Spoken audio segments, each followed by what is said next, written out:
What's up, guys? Welcome to a Real Estate Podcast, episode 195. I'm here with Griffin. I'm here with Trav. And I'm here with Adam. This week we watched the Santa Claus. The motherfucking Santa Claus, dude. I watched this movie a lot back when it came out. Me too. Modern day classic. I was like saying lines, and I haven't seen it in a long time. But I was like finishing dialogue and shit. When I was watching it this time, you don't realize how old the movie really is. Yeah. Like, I remember, vividly watching it as a kid, But, like, I guess you don't put two and two together. Yeah, that was 1994. Yeah, like, I was born at this time, so the movie only came out like 5 or 6 years after I was born. But it feels like it was released in like 98 or 99. I don't know. It's weird. It is weird. You can feel the year. Oh, yeah. Yeah. I don't know about for you, gentlemen, but for me, it was like, I don't know. It like I could feel it. You know what I mean? The atmosphere and everything. Yeah. But yeah, man. Scott Calvin. Yeah. What a dick. Well, he's a little bit of a dick at first. He is a dick at first, but also, like, it's easier to sympathize with him as a character now. Yeah. You know what I mean? Well, he's a working man. Well, kind of the Clark Griswold effect, you know? Yeah, for sure. You laughed at it for the stupid joke and the physical comedy as a kid. And then now you're old, when you're a grown-ass man and you understand the actual humor behind it, Yeah. Oh, his little jabs and shit are hilarious. Yeah. But, like, yeah, I kind of sympathize with him more because it's like, at the end of the day, all he wants to do is spend more time with his kid. Yeah. But his kid doesn't understand that, like, the parents with great power. Well, the parents split up. The kid doesn't understand why the parents split up. You know what I'm saying? Yep.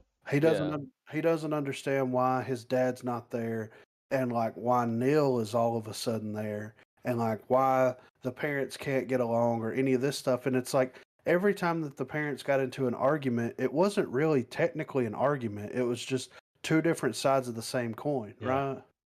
So you were able to understand both sides. Oh yeah, for sure. I mean, you clearly, the movie was clearly wrote for you to root for Scott. Yeah. But at the same time, it wasn't, I did see where the movie was originally over 2 hours, but the studio wanted to make a cut because, hour and a half movie at the time was the thing. Yeah.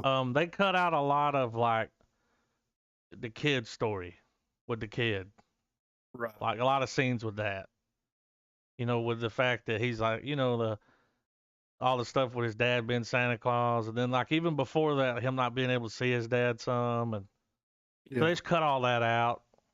Kind of kept the pace going, Yeah. The more or less near the end of the movie where there is that time jump, Yeah. Mm-hmm. And it's crazy that like you've got and having the stepdad or whatever he is being a psychiatrist. Yeah. You know what? Because it's like the kid thinks that his dad is Santa Claus. Yeah. Like it all revolves around this, and the kid is taking it almost to what they would consider an unhealthy extreme, right? But I mean, it's not bad. But he's Santa Claus.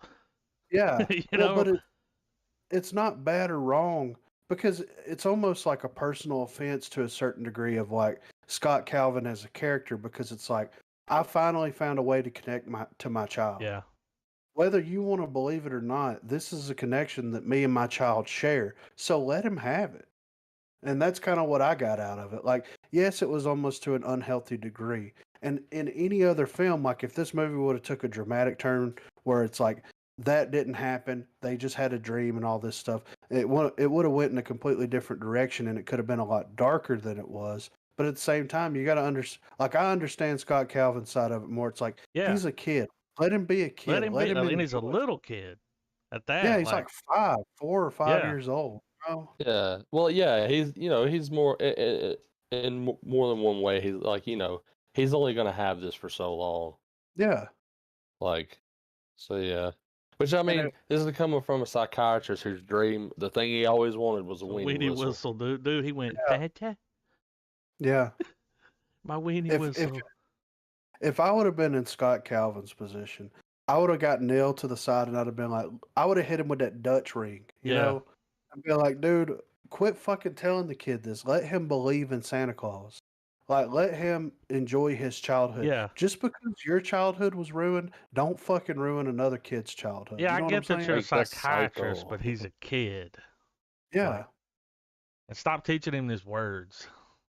Yeah, right. Dude, when they were on the roof and he picked up the bag Yeah. and it picked him up and he was like, whoa, Dad, you're flying. He's like, it's okay. I lived through the 60s. There was like, you pick up on all these little lines in the movie where it's like, oh, okay. That's funny. Yeah. And I mean, just in complete disbelief of like Tim Allen was like the perfect person more or less to cast for this Perfect, because dude. he's just like, fuck it, I'm rolling with it, Yeah. and then in the morning we're gonna seek fucking help. Yeah, he's like, it's a dream. He said, what do you say? I'm going to get fucking a CAT scan. Yeah. Merry Christmas to all and to I all. mean, can we not?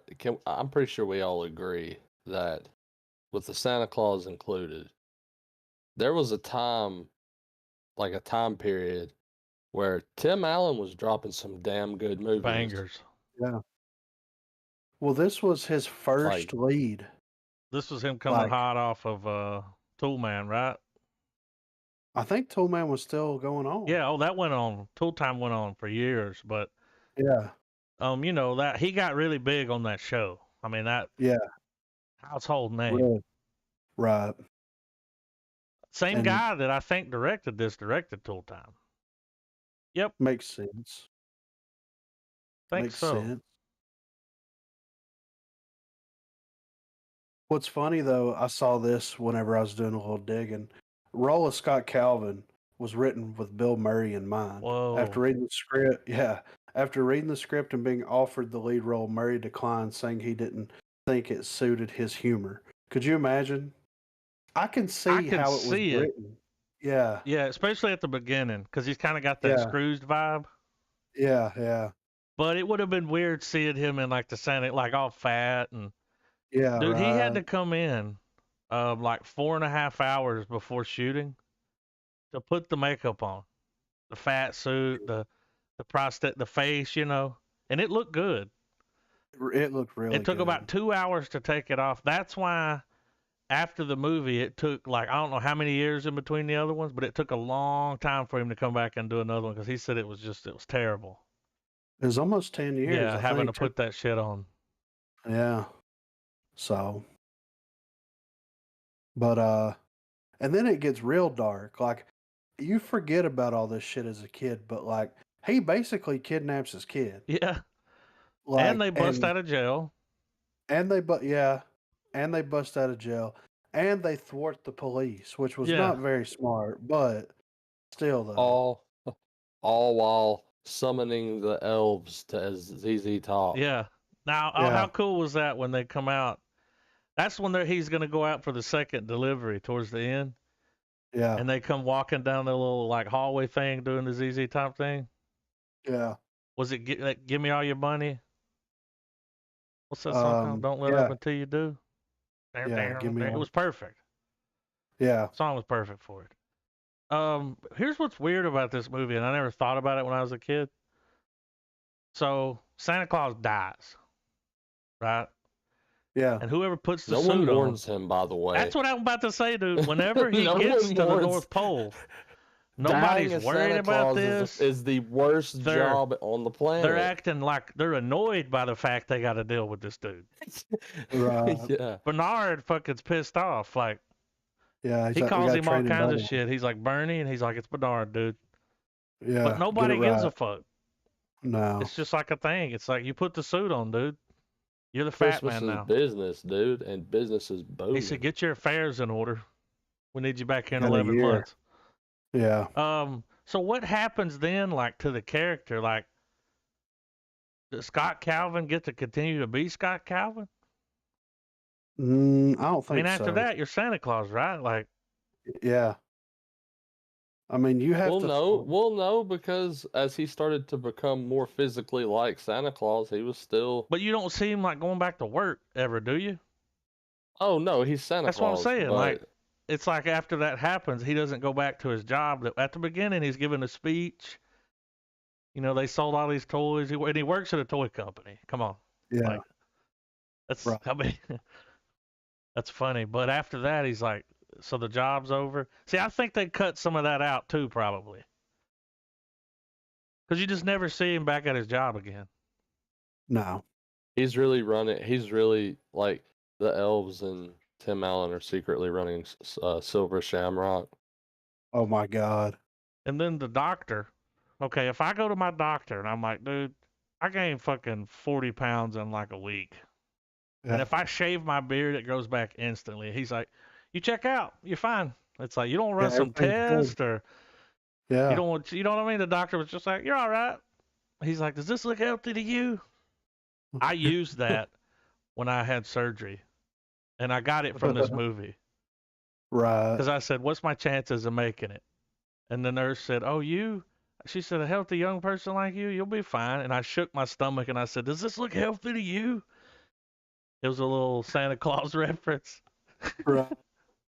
Did they get a Great. chuckle? No, dude, I didn't. They didn't get Oh it. man. They weren't fans. They weren't fans. But like, how crazy is it that like, so Santa Claus goes out. There's a possibility that he's either going to get shot, Yeah, fall off of a roof, like yeah. anything could happen to him. You know, he carries the cart around. It's Mhm. perfectly positioned to where anybody can get to it. And he's like, I'm just looking for And some identification, buddy. so, if he doesn't put the clothes on, then who defaults Somebody's got to to put it Santa on. Claus? Like, so does And it then, just stay well, there? you never think about this. Like, what if a bad person puts the clothes on?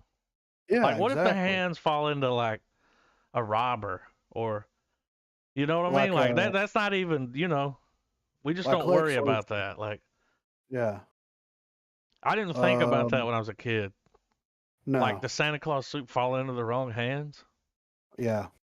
Does it have an existence like the mask? He was like, get that thing off. We got to clean it. It's very old. Yeah, very. I think that it's one of those things that like whether you're a bad person or not, It'll change you. it inherently makes you good. Yeah, probably. Well, I Like mean, what if that's the unspoken lore to the code of Santa? Because it did what kind of if change it, him. He was still hitting. He was still quick with the lines, yeah. but he was, he was Santa Claus. What if Like a Hitler level, would have got it? You know? you get plus 12 compassion to your stats. Yeah. But Well, then remember when at the end he was like, I'm going into the family business. And I'm over here it's like, you like, know how you got to do that, right? yeah, you got to kill your Your old dad, man's got to right? die. And does that make the person that is Santa Claus immortal until something happens? Because look, I'm going to be honest with you. If I would have fell off that roof, probably wouldn't have died. No. I would have hurt, maybe Yeah. broke something. What if it's what if it's a stipulation where it has to be at the hands of another person? Because Tim Allen's the reason why he died. Yeah, he said, what did he say? What are you doing up there? And he slips. Did y'all notice when he Yeah. slips, the snow, it was like blanket snow, and you could see it Yeah. bunch up? Yeah. I never noticed that before. You're not looking for shit like that. But they shot this movie But like in July or something. They said it was hot as fuck. There was no real snow. So it's all fake snow. it was but yeah, it was his fault. So because I mean we're talking about a position where the toys just take you where you need to go. Yeah. Like Which is- he literally had like every time he went out up until the end there, he had no control over where he was going and what he was doing. No, the deer, Yeah. the reindeer would just Everything go. was on autopilot. He was just there. And it was like, and when the Almost like the craziest security job ever. well, when Neil was talking to the kid, he's like, how does he go to every house? And he's like, well, not everybody celebrates Christmas.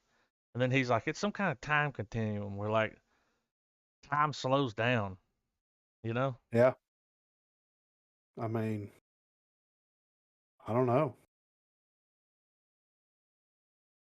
I But like yeah, the I hell out of the mean, movie though.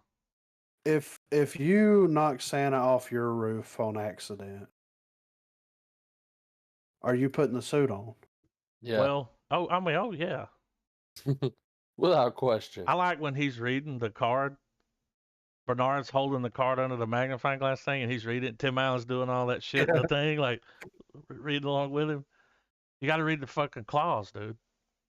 What It's clause? the He's like, D clause. The clause. which is fucking clever as Yeah, fuck. dude. The Santa Claus, like this is the stipulations. You know what I'm saying? I just thought it was so strange whenever they come in there. I'm like, nobody's sad. Yeah. And they're acting like he should know what's up. Who's in charge here? You are. Well, you know, what? I mean, Who's the big guy? You are. yeah. And then the Yeah. scene where he goes in there and he takes off the suit and those puppets And the scream. puppet- yeah. That shit was, I always laughed at that when I was a kid. I always thought that was funny.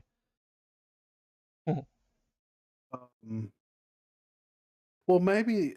I mean, you've got to think that these elves have been alive for centuries. Yeah, the right? one little girl, he was She's like, like he's like, you're 800. nice or something. And she's like, I'm seeing somebody in rapping, you know? Yeah.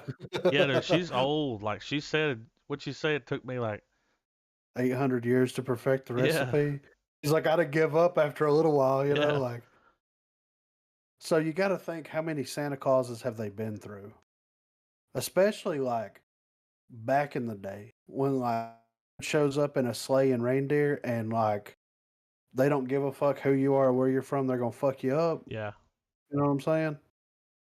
So I enjoyed it a lot. It's Oh yeah, man. it's a timeless It classic is, at this dude. point. It's up there. Yeah. I had a And it's, copy of it, so I used to watch it a lot. And you know, I Yeah, like Tim same. Allen, so Yeah, and it's still funny. it is. You could tell it's shot on film, looks great.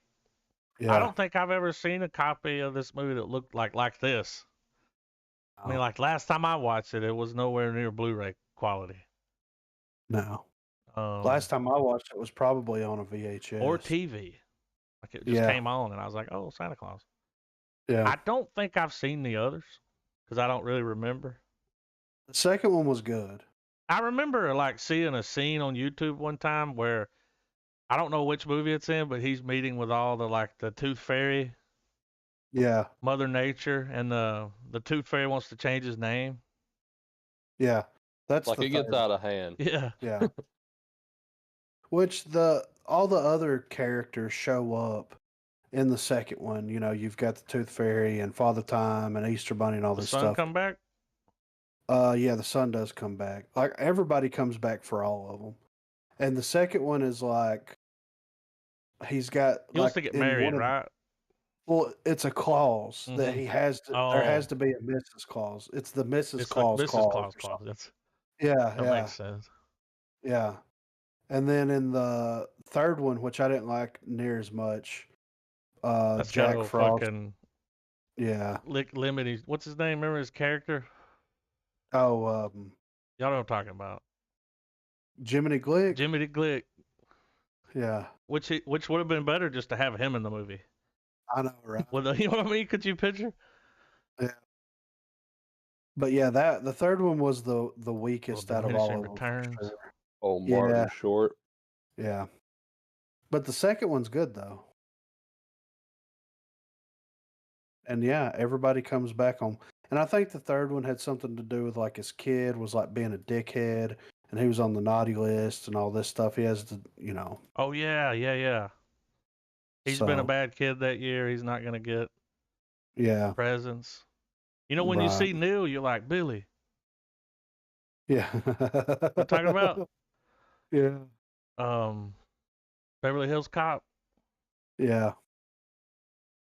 Whenever I see that guy, I always think, and this is what I pull because my mom used to watch it all the time. Touched by an Angel. He was on there? Yeah. Was he like a Yeah. reoccurring character? Yeah. Okay. Weird. Yeah. Right. Yeah. So that's what always kind of, you know, that's what always kind of come to my mind. Let's But see. yeah, Oh man. And how good does great he look flick. as a Santa Claus? Like when he, like towards the end when he's got the beard, the Yeah. hair. I'm like, man, you're fucking Santa Claus, dude. They give him the rosy cheeks and everything, Yeah. man. It looks really good. Like for it to come out in '94, the prosthetics and Oh, they're everything were great, on dude. The point. makeup, Yeah. the Yeah. suit. Fantastic. The little girl's like, he's like, I'm lactose intolerant Yeah. because he didn't drink the milk. He's Emily like, I comes think back. the milk's gone Yeah, bad. Yeah. soy milk. It's like, go sleep. When he's pulling that fucking canoe out of the bag, knocks the tree over. Like, I you can remember. see the CGI like when the reindeer's flying, and those Yeah. deers were animatronic. It took like a team of people to run the deer. But when you would see But the it worked. CGI version, there's several times in the movie where you can see the it flying in, and there's nobody in the damn sleigh. Yeah. It's empty. Which his That's funny. slave, I always thought as a kid his slave was badass. Especially the upgrades it got. Yeah. What's crazy is like, if the timeline and what they say is correct, they go back to the North Pole around Thanksgiving, right? Yeah. They're able to upgrade this sleigh, Yeah. give him some fire retardant Yeah. clothing, like the whole He got the 9 whole yards. James Bond upgrade. Like, Yeah, in like less than a month, you Yeah. know? It's fucking ridiculous. But hey, they were preparing. But I mean, they said get your affairs in order, so you know he ain't going back to work. Like Mm-mm. no call, no show. You know what I'm saying? Yeah. And then how much does being Santa Claus pay? Well, I mean, you get Cookies all and the milk, dude. cookies. Yeah, Yeah, you notice he started eating sweets. yeah. Like that was his thing. I That was mean, his jam. can we for the sake of the real estate continuity, let's just say Fat Man is the distant future sequel of Yeah. the Santa Claus. That's what he turns into. Mel Gibson is the last Santa. Yeah. Like, But I mean, that's not far off though, you know? No. Well, we talked I about mean, that in the really. show. It's like what happens if he dies? He's like, you just got to put the suit on. Yeah. what if Gibson put it on and he was a hardened military vet, Santa Claus Kinda- accidentally died in front of him. he turned, he kind of was a little jaded. Yeah. Cheated. He put it on and it warmed his heart. Yeah. It warmed his heart, but he still got his firearms by his side, you know? But it'll still 1v1 you in Rogue Company and win. Yeah, for sure, right? I don't even want to challenge it. I'm going to Playing jump off Anvil. the map. Yeah, for sure, right? That'll do. But yeah, I'm giving it a full star, Full man. star, dude. I could watch this every year Yeah. with like Christmas Vacation and Scrooge and A Christmas Story. Never get tired. I've probably seen this movie like I would say realistically probably about 60 times. Yeah, a lot. Well, think about all the times you've ever visited family on Christmas and this was on TV. Yeah. I mean, Not just not by your own choosing, you just stumble upon it and wherever you're at and it happens to be on there. I mean, it's one of those movies where everyone has more than likely watched it. yeah. It's one of those films I don't think you go your whole life without it unless Christmas just isn't part of your thing, which is fine. But for most of the folks around, there's some sort of Christmas thing going on, and that movie's typically on. And it's easy to forget that it's just at the end of the day, it was a well-made movie. A Yeah. fucking Christmas classic. Yeah. When they're Has sitting... there been? Go ahead, man. Oh, go ahead, because Nah. this is gonna dovetail. Are you dovetailing to something else?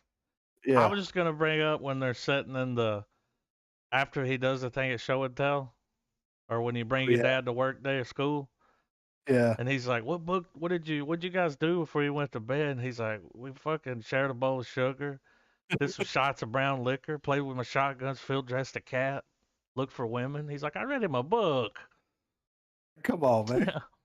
What book Classic you read him? Scott Hollywood Calvin. Wives. Yeah, He was quick, man. he was. I always liked the scene too when the cop was like, "What's your name?" and he was like, "Chris Kringle." Yeah. Ho, ho, Always. ho. Pierre no I Bueno. always remember the oven fire scene Yeah, and Yeah. the option to go to the restaurant. Just because growing up, just me and my dad, like there would be moments where that would happen. Yeah. So Yeah. we'd find ourselves.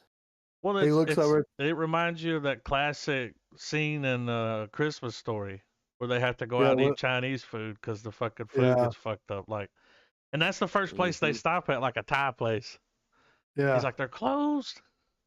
And when he's Well, looking dude- around in Denny's, you see the other dads with their kids, and they're all giving him Yeah. that look. He's like, "You burned the turkey." He's got the cast on. He, gives him He holds it up. You burn the turkey. like poor bastard, you know. He's like, "It's an American institution." Yeah. Denny's. Grand slam, you know. Yeah. But what I was going to say a minute ago is like, has there been a recent, like a modern classic, Christmas classic that's came out that As like, far as wholesome family movie with, that's able to, no, man, I don't think there has been. They It's they been a tried to do while. it with dude from oh man. Shit, man. Hang on. I can't think of his Tom name. Definite. You remember oh damn. He was in The Thing. Kurt Russell. Yeah, they did a Santa Claus movie with him. Have y'all Yeah, I seen haven't any of seen it those? yet. No. All right, I watched the first one. It was all right. I mean, he played a Right. pretty cool. He was like a hip Santa Claus. There's like some music scenes where he's like playing a guitar and shit in it. And I think this year they made another one. Yeah. But it Every was time I all right. think of But it's Kurt not like Russell. classic. Like Kurt Russell has forever. I used to always think of him with the flamethrower fighting the thing. yeah, Yeah, right. You know who would make a But- great Santa? But now though, every time I think of Kurt Russell, I always think of his scene in Django, or not Django, but Hateful Eight. John Roof. Horse shit, Yeah, horse shit. yeah, Hey, man. You still got that letter from Lincoln? yeah. You know I do. Old Mary Todd's Todd's calling. And he was like, you I almost gotta had a tear in kill his eye, dude. this Diabolical bitch. You know who would make a good Santa though? Ooh. Patrick Warburton. The Tick. Oh yeah. Like Well, I with- mean, he would be a really funny if he sticks to what he does, and that's Patrick Warburton cast as this character. yeah. If he stays by what he's always done, Does the dude. voice. Yeah. Oh man, or if he just There's, played Putty, Yeah. Santa Yeah. Claus Putty. Santa Claus. We've got a lot of presents to deliver, you Yeah. know? Elaine, I don't know if we can see each other tonight. But nah, I was trying to think about that today, and I was like, well, I can't think of anything that's come out recently, like Fat Man, but for a different reason. You know Yeah. what I'm saying? That's like Yeah. if they did a follow up, like a legit follow up to Well, like an actual family Christmas movie. yeah, that's like a Die Hard family or a Die Hard Christmas movie. You know what I mean? Daniel Like, Day-Lewis could Yeah. probably do it. dude, he would They go would full be like, toy dude, man. he'd go That full would be metal. the- He'd be like, fuck the fat That would be suit. the most dramatic gaining Christmas 300 movie pounds. ever. There would be nothing but like snowy, there will be like presents. landscapes. He would come in and he would He's be like, like, "I have to give the children I eat your cookies and joy." drink your milk. It's like, make toys for me, Daniel. That's hard to. That's hard to. Oh, didn't Paul Giamatti play Santa Claus in something? Yeah, Fred Claus, Was that it? which wasn't terrible. That had, Vince, what's his name? Vince Vaughn, Yeah, right? okay, yeah. And, it's Santa Claus's brother. How can you stack up? You know, Santa Claus got shot or some shit. Yeah. He come down with coronavirus. They can't do it. So Leslie Nielsen had a good Santa Claus look. yeah, He just had the face, yeah. and it's all about the face, man. It I don't know. is. When I picture Santa Claus, man, I just picture blue eyes. Got to kind of Rosy have red that snub cheeks. nose, that big, Yeah. no pointy nose. No. But yeah, man. Full star for me. I mean, look at him, dude. Same for me, man. I'm gonna put it. Look at him, man. It's perfect. God damn it. Yeah, I'll give it a full star. Does it get 3 bells? Candy What do we give canes? it? 3 candy canes? 3 sleighs? I don't know. It gets yeah. it's up there on the list of classic Christmas movies, man. Yeah. I mean, check him That's out, dude. Santa Claus. Yeah, right. You can't get no more Santa Claus than that. And the eyebrows, dude. I know. I didn't know how important that was to have them. All bushy like that. I mean, That come beard on, is on dude. point. Yeah. All prosthetic, man. It Crazy how looked good it real. was. Yeah, it does, don't it? But yeah, dude, it was great. It was good to see it again. It's been a while. Yeah, it's been a while for me as But I well. hopped right in there, dude. Yeah. I was like, Didn't I even remember think this. twice. Like, Yeah. but yeah. Oh, season finale of Mandalorian, guys. What was it?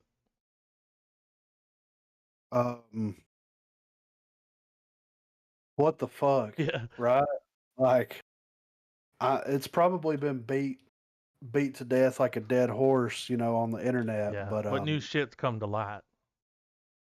well, Old I mean, shit, but new shit. yeah. Well, Mandalorian lived up to what he told fucking Gus. He was like, "Bitch, you don't know how much that child means to me. Mm-hmm.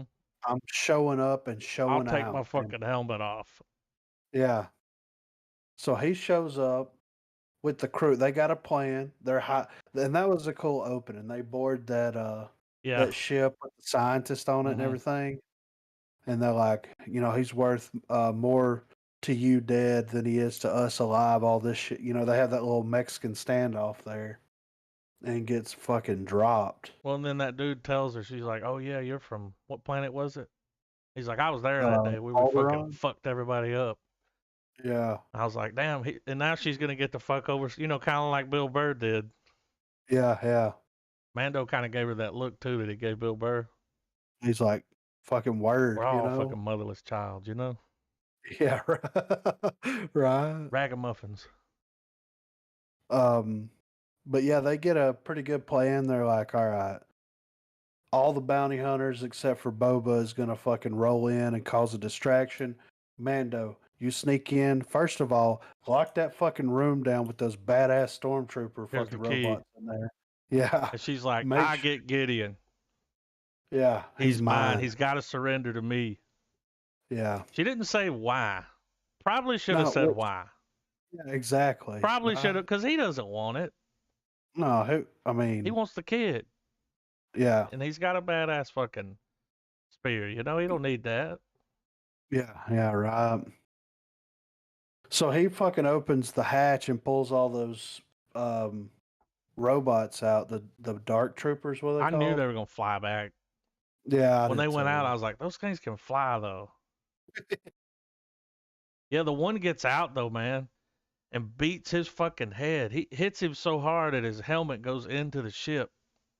I didn't think Mando was going to get out of that one for Yeah. a second. Even Gus was like, one of them almost fucked you up, dude. We got a whole battalion of them bitches, Yeah. And here they come. And he's Yeah. like, and we all know that I'm gonna be the only one left alive. Yeah. So he shows up at the kids' quarters, and of course, Gustavo's in there with the dark saber or whatever it's called. I knew he was bullshitting. Yeah, yeah. And they have that badass fight, dude. Yeah. Mando with the spear Yeah, and him with that badass saber. it was I badass. mean, What, edge of dude? the seat, dude. Yeah, right. And it was awesome, like the little details, like whenever he would hit the spear and he'd hold it there and you'd see it like get Glow. red hot. Yeah. Yeah, dude. It's like, oh, he's not gonna be able to cut through it, but damn, it's gonna burn somebody. You know Yeah. what I'm saying? But it was just little details like that during that fight that was awesome. And then, of course, him getting the upper hand and getting the child back and everything. And then take fucking dude to the deck where everybody else was, and he was like, "You want to go ahead and kill him now, or are you gonna wait?" And Mando's like, "The fuck's this dude talking about?" Yeah. Running his Oh, fucking mouth. whenever they came into the room and he was in the Mm-hmm. handcuffs, the look on her face. Yeah, She's like, "What did you do?" yeah. It's like, well, I don't He was, know. There's fucking 5 of you in here and one of me out there. Did what I had to yeah. I'm do. I mandoed up. saving the day like a true fucking OG. Like a boss. And then they're like, "All right, we're gonna settle this later, right?" Yeah. Well, once the shit kicked off, they just didn't talk about it again. Yeah. And those troopers showed up and they're like, "Close the hatches." That shit was crazy. Where Yeah. they seal the hatches, and I thought that they were gonna assemble into like all their arms are gonna interlock and do like some power punches on this door. You know Yeah. what I'm saying? But I wasn't Right. ready. Like that's what I thought was gonna happen. They look like those Rock'em Sock'em robot things. Yeah, Y'all know what I'm but talking black. about? Yeah. Yep. When they were punching? Yeah. It's like, oh shit, they're gonna punch right through this. And they were about to. Like, it started, like, dude, they were, it was gonna, at that point, I was like, dude, this is gonna be bad. Yeah. Like, Part of me kind of would have got in a little bit just to see this fight Just on a this little. deck. Yeah. well, to Yeah. kill off Bo-Katan and those people. Yeah. Get rid of some of the chuffa. Not to spit in the face of anyone that's a fan of them from Clone Wars, but I mean, in the grand scheme of things, like, they were the ones that are probably worth letting go. Yeah. And have like a for sure. dramatic finale where it's like, oh, we just met you. You were cool. Yeah. What could have Bye. been? Fuck. Guess I'll keep the know? saber. Yeah, right. But Well, I no, mean, dude. I think like she's gonna be a villain. She's coming that's what after a lot that of shit. Yeah, that's what a lot of people are saying. And how crazy was it? She's like, "I got to defeat you in combat," and he's like, "I yield, take it." And she's Mhm. like, "No, I got to defeat." And it's like, well, Mando didn't kill No, fucking my kid, he Gus. didn't. Yeah, so He just like, beat him and like got the thing. Like, yeah, And I wonder if that's how they'll get around it. And then maybe that's how Gideon will die, where that gets brought up. oh, well, like why it's don't? still his because you didn't Yeah. kill him. So technically, it's still his. So we got to let these two fight. Well, I would have just been Mando and took the handcuffs off and gave it to him, but like, you want to fight? Fight Yeah. him. Like, But once again though, testament to Mando's devotion to the kid. Mm-hmm. He Yeah. did not give a shit about and it's showing more how he's slowly slipping away from his Mandalorian way. creed. yeah, He's not participating in lore top shit with the dark saber. He don't give a fuck about any of that. That doesn't matter to him. It's just the tradition, like the simple traditions, I guess. Like, yeah, keep the helmet on, which he's breaking that. yeah. But for good reason, though. Mm-hmm. So then what happens next? So they're busting. Speaking of reason, Yeah. Little baby they're Yoda puts his hand up and does a force high five. Yeah, It's like, who's he talking to? You know? yeah. And then we see a ship, an The unknown lone, ship, fairly the lone, large. yeah, fairly large.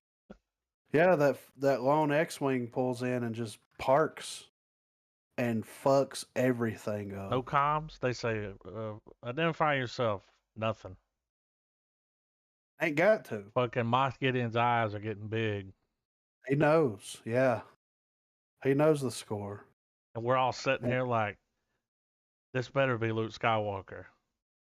Well, and the build up to it was fucking Yeah, perfect. The green saber, and the fucking and the leather belt. glove. Yeah, like the whole the hallway You- scene that shit where was he fucking fucks him up, awesome. dude. And guys, the music that was playing while that was going on, Yeah. like It was like epic. that whole experience. And dude, we finally get our first look at Grandmaster fucking Luke. Yeah. Like shows he's had a few years since Return of the Jedi, but we get peak prime Luke Skywalker He's a just badass. turning these dark troopers into fucking scrap, man. Yeah. Into glass, dude. That was so badass. Yeah. I wasn't Uh, expecting it to end that way. I'll say that. They really got me. Well, they went out big. Yeah. I was holding out for something like that to happen, but so soon, fuck no. Did not Right. see that coming at all. No. That was something that I was like, I wrote shit like that off as like, man, that's gonna be in the pile of ideas that are cool but will never be used. And I'm glad Favreau had the balls to do this. Yeah. Oh yeah. And it fit Um, perfectly in the context of the story. Like he reaches out through the force. And of course, who would answer? Yeah. You know what I'm saying? Like, Well, it's remember fucking Ahsoka said, she's genius. like, there's not many Jedi left. Yeah. and you know, I was of the worry that tying too close in to the main story of Star Wars would take it away, like would take some of the shine off of Mando with it being his show. But if you're gonna have a moment for the IP to legitimately face fuck you and remind you why you like this shit, this was the scene to do it. Yeah. Right. Yeah, that was that, and for me it was I got, for some reason, man, I got teared up, dude, Oh, when yeah. R2 comes around to kind of, you know, because Grogu's kind of having a second where he's like, man, I don't really want to go. Yeah. I do, but I don't. Yeah. And R2 rears around and they start talking, and I was like, yes. I don't know Yeah. why, but I was just like, had little man tears of joy.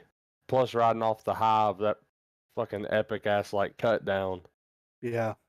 And There's a I lot. think everybody realizes that, you know, it mirrored, you know, our Vader scene, and I thought it was cool because the way they depicted Luke taking him down Mhm. was like a mixture of like the aggression of like his dad was shining right through him, like in the sense of the story, you know, Yeah. and how ruthless the Skywalkers could be as combatants.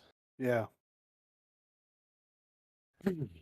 But yeah, that was the perfect bow to seal off an already really excellent episode. When he said Yeah. he doesn't want to go with you, he said he wants your permission. Yeah. And he picked him up, and then he did the thing like, let me see your face. Yeah. Because this whole time, he had never seen his face. He's like, take the mask off, man. I wish that we Let me could see clip you. that and put Adam the way you said that. We Let me put that see your over that face. scene where like the hand touches the helmet. That's what he Let did. me He see did your like, let me face. see it. And he Yeah, takes, kinda dude, he was. took his helmet off in front of all those people Yeah. For the kid. for the kid. It was perfect. And then he looks at Luke, gives him the nod. But see, what's good about that is like, now the kid knows what he looks like. Yeah. Nobody could show up because you could pretend to be somebody. Yeah. Luke knows what he looks Well, like. we also get this weird cyclical shit was nature of sad. Star Wars, where it's like, you know, I've seen a lot of like, you know, anyone who's sat and wasted their time going down the behind the scenes stuff behind, you know, certain choices and reasons for scenes and stuff. There's a clip of Dave Filoni explaining how in episode 1, when you get the fight between Obi-Wan, Qui-Gon, and Darth Maul, how that's a pivotal moment because Qui-Gon was the Jedi that could have raised Anakin right and he wouldn't have ever become Vader. Yeah. And like, it's almost like we kind of got a moment with now that we're seeing people being like, hey, I'm gonna train your kid instead of just, hey, we're gonna take them. Yeah. It made me think of that in a way. But yeah, the man in 44 minutes, we got what the sequel trilogy should have been. Well, and this is what I was talking to Adam about this the other night. So, out of all the cast from the sequel trilogy, there's only 2 people that are working constantly. Everybody else has kind of been blacklisted, right? So, they have this rare opportunity. Instead of trying to erase what was already there and what has already been done, just expand on it in series form. And fill in the gaps and make it to where when we revisit those movies, it's not met with the same criticism anymore. Build up to that.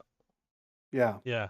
Because now a lot of people's like, well, was Grogu there the night that Kylo went crazy and tried to kill Luke, or when Luke went crazy and tried to kill Kylo, like all this stuff? It's like, that's bullshit. Grogu would have stopped it from happening. If he was there, it would have never happened, blah, blah, blah. So it's like people is already trying to like inject their own fan service into all that stuff when like we have the characters. Yeah, I mean, you could, I mean, just as a total ass pull, you could write it to where Grogu was realized, like you could find out Luke was being influenced by the dark side and wasn't aware of it. So he felt like it was his own thoughts. Well, what about this? So, you know what I mean? Whenever and he Grogu gets was dealing with that. How long until we see him standing on the island, or when he came in and wiped out all the Jedi? How long? From that point to where we see him again at the end of Force Awakens is still whenever Kylo Ren wipes out the Jedi, from the time that he got Grogu to then, how much time y'all think happened? What's there? They easily have years? 10 to 15 years of time to. What if this is what happened? That's just roundabout. He's got I would Grogu. say. He's training him. Everything's great. What if he dies that night? And along with everybody else, and Luke's just like, I'm done. I can't. And that's why he goes to the island. Yeah. That could have happened. Then you're like, oh, okay, all right. Because, I mean, I'd be pretty fucking sad, you know? Right. He's like, I just don't want to have anything to do with it. Like, we don't want any because Jedi. the whole Jedi Temple was on fire. So Kylo clearly had his youngling moment. Yeah. In some capacity. So it would make sense. Well, if it built up to that, people would be like, "Oh, okay, maybe we need to rethink being pissed because it would mean that Grogu died. it would add more weight to why Luke was like, "Fuck it," because it's like because he lost his oldest student. Yeah. Yeah, because you got to think that was his first student, which would be right? really sad. Yeah. Little Grogu. I mean, you'd have to raise him like a little baby. Yeah. Well, I saw somebody spitting fan theories through different forums and stuff, and one that caught my attention. I was like, it's stupid, but I could see Disney trying to pull something like this off because time travel's been working for them, and they find a way to put Grogu, like make some sort of time shenanigans going on, which a lot of people would write that off. I would kind of be like, that's a cop out, but some people are wondering if he's going to have something to do with the Veil of the Force. Because if he's survived since the Republic era, and he's been trained by Luke and everything, he clearly he's going to become a big deal in some shape or form. Right. Not necessarily on popularity, but the story that's been created now has set the stage for that. So I wonder how I just wonder how it's gonna pan out, man. But I'm still, if they ended the show with that finale and let that just be what The Mandalorian was, is it was just Mando just gets caught up in this thing and becomes a stepping stone for Grogu to be the first student for Luke and the new Jedi Order. Well, I mean, that's a hell of a good story concept. and you saw how much Grogu meant to Mando. He took his Yeah. helmet off. So I mean, that's what about that's with what Luke? good How much is writing he going to gets mean you. to Luke? And then to lose him Yeah. over like someone that you trained, right? Yeah. It's like he's like, I trained a killer, and he wiped everything out. He's like, What I'm happens done. when you take? It's what happens when you take your pesky nephew under your wing and he fucks it all up. Professional little brother. Yeah, right. But my whole thing is like, let's just take the stories that we already have. Let's expand on them a little bit. Let's use, because we're already getting now a Boba Fett series. Yep. We're getting an Obi-Wan series. Yep. There's talks we're getting a Luke series. There's talks that we're getting all this other shit. Like, Andor. yeah. So, like, let's go back to the drawing board just for a hair here, right? Or And at fuck- least go back to what they already have, and that's a plethora of content to use. yeah, because you can bring Daisy Ridley, right? Mhm. You can bring her back because she's not working. You can bring Finn back because he's not working. The only people, like, you're not going to be able to bring any of the old guard back because Nope. either A, they're dead, or B, Yeah. they're not interested in We being part can't of it. reshoot that stuff. That's done. Yes. Unless you So, recast like the Han Solo movie. They yeah. could bring that guy I back think in. I think the Mandalorian also establishes uh, a good definition of what people had to pick with the sequels.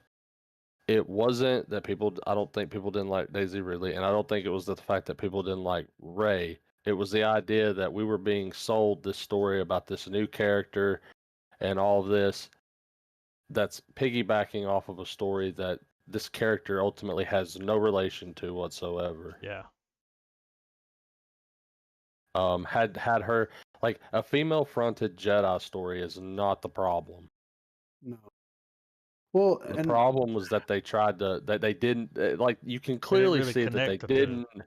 they didn't know what they were doing when they made those sequel movies. As much as I like them and where they sit on the hierarchy of films is still on the very bottom of all the Star Wars stuff, they're still good for what they are.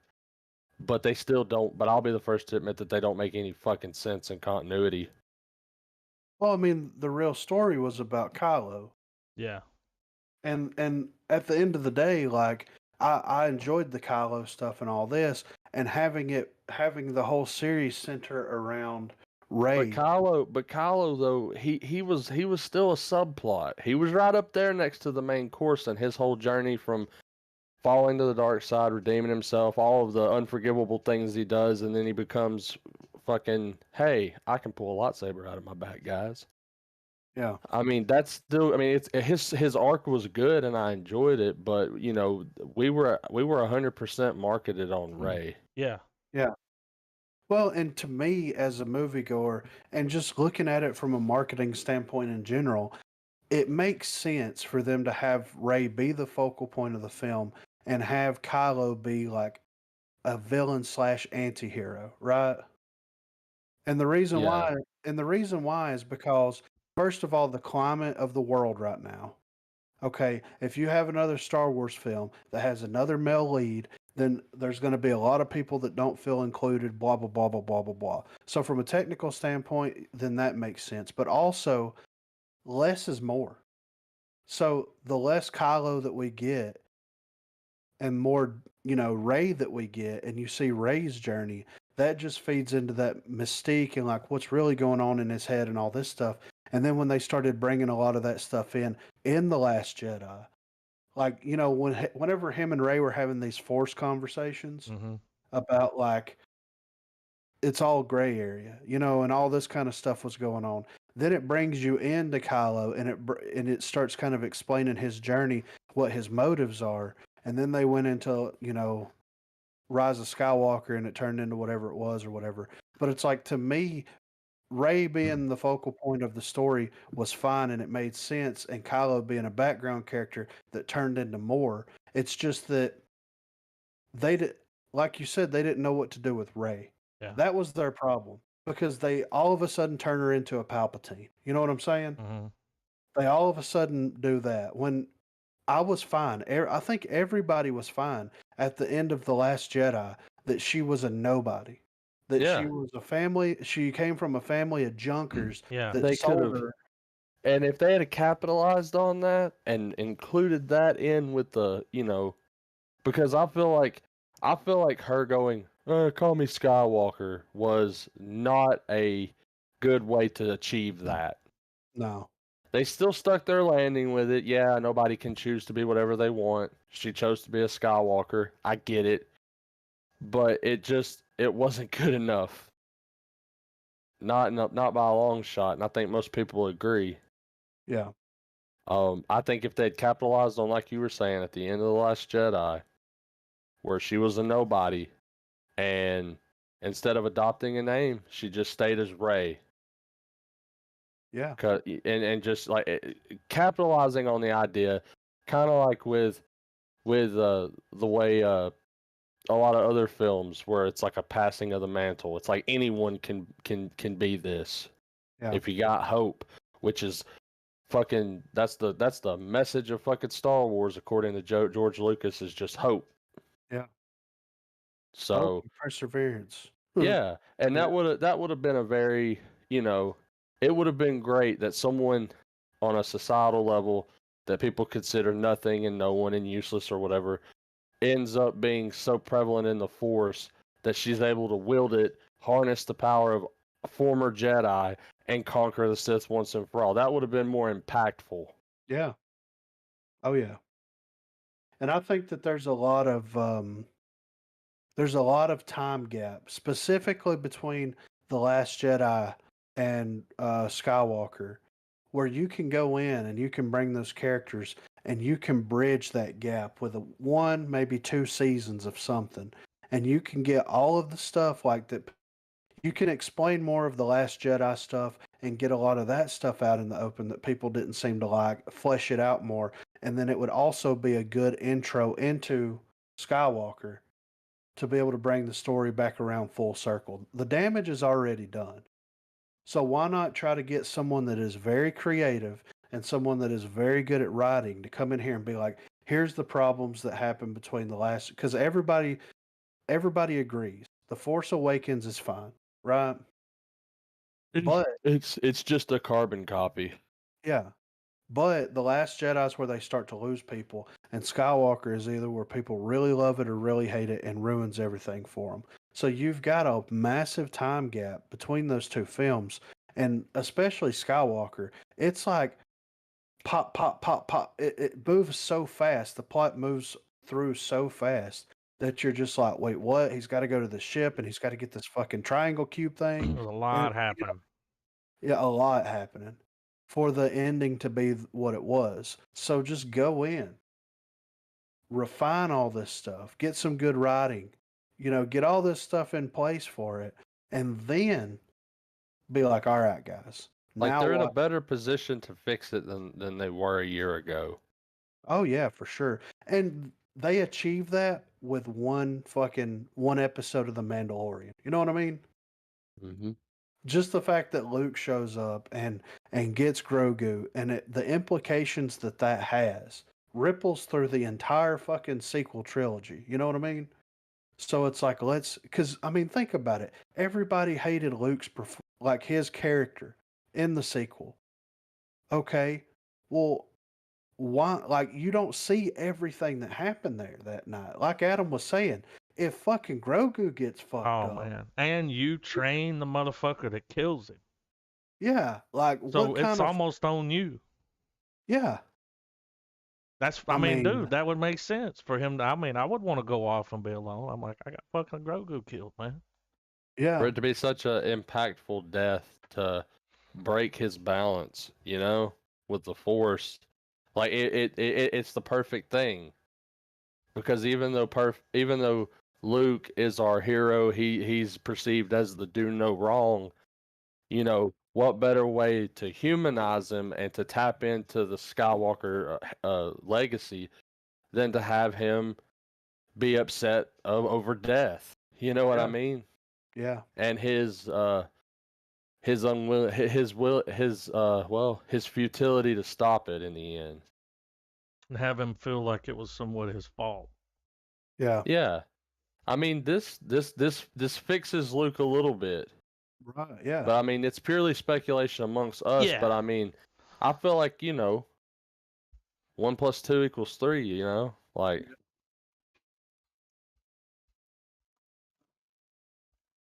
But yeah, that's all the Mandalorian that we're getting for a little while, guys. They have confirmed season 3, so I'm interested to see where the Little story goes. Mandalore action.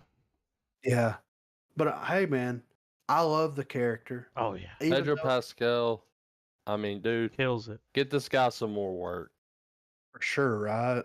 I want them to cast him in a fucking Marvel as a Marvel hero. You know what I mean? I He honestly, could do a villain. I want to see him do more. I want to see him do more stuff in the vein of like just TV drama, man. Like, stuff in the vein of like Narcos, like what he's done before, and maybe, you know what I'm saying, like, Right. you know, some more, you know, stuff that's not necessarily an IP. I wouldn't be opposed to him being in Marvel.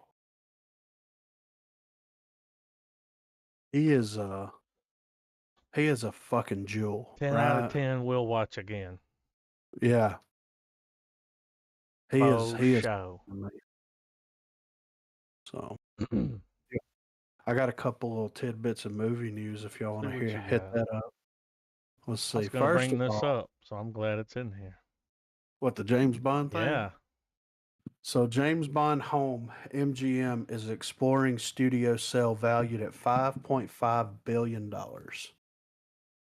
MGM Holdings is reportedly looking at sell options due to the shift to streaming. Says MGM is reportedly looking to start a bidding war and consider sell options, meaning that another studio could end up owning the rights to several popular franchises, including James Bond and the Rocky series. A new report from the Wall Street Journal reveals that MGM has tapped investment banks Morgan Stanley and LionTree LLC to begin the process of a formal sale, with the studio reporting holding a market value of around $5.5 billion. Now that's a spicy meatball. MGM has explored the idea of selling up in the past, but this time the company is reportedly hoping to draw attention from international media companies, private equity investors, and bank check companies rather than traditional Hollywood studios, with current circumstances leading to the decision. MGM is hoping that a bidding war will ensue for content to fill a new wave of streaming video services, with the move to digital releases making their extensive library an attractive target.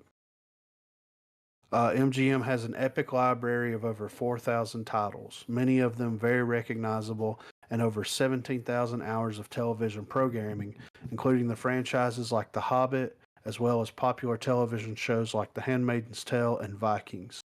It is not known which, if any, studios would want to purchase MGM and the rights to their various franchises, but ultimately we could end up with a situation similar to the recent Disney-Fox merger, which has since seen several high-profile projects, including the likes of Alien, go into production under a new umbrella.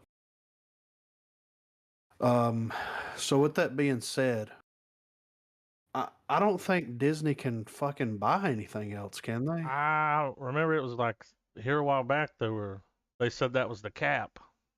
Yeah, Well, I think, I know there's probably a ton of other properties, but I think that having a streaming service with the sub caption or the subtitle, like, you know, the home of the James Bond collection, Yeah. I don't think, at least for American audiences, I don't think that's going to have the pull like it did maybe 20, 30 years ago. right. I feel like, as much as I'm a big Bond fan, I do know that like Bond's becoming niche. Right. Well, with that being said, there's two studios that I think would be interested in this. I think either Warner Warner Brothers, Brother, yep. it's the HBO Max stuff, right? Or Sony. Because if Disney can't purchase anything else, then they're out. What if Unless they Netflix wanted to cop it? I could see Netflix trying to do something That's like some that, big but money, though. I don't think that they're going to offer up 5.5 Yeah, fucking that's a lot billion. of money. They're not going to do that. Not I just mean, for the back catalog, but you're looking I at the mean, future it's movies too. yeah. it'd probably take too long for us to mull through it now, of course. See, I would think if But Disney think got of a hold of it, it would go to maybe Hulu.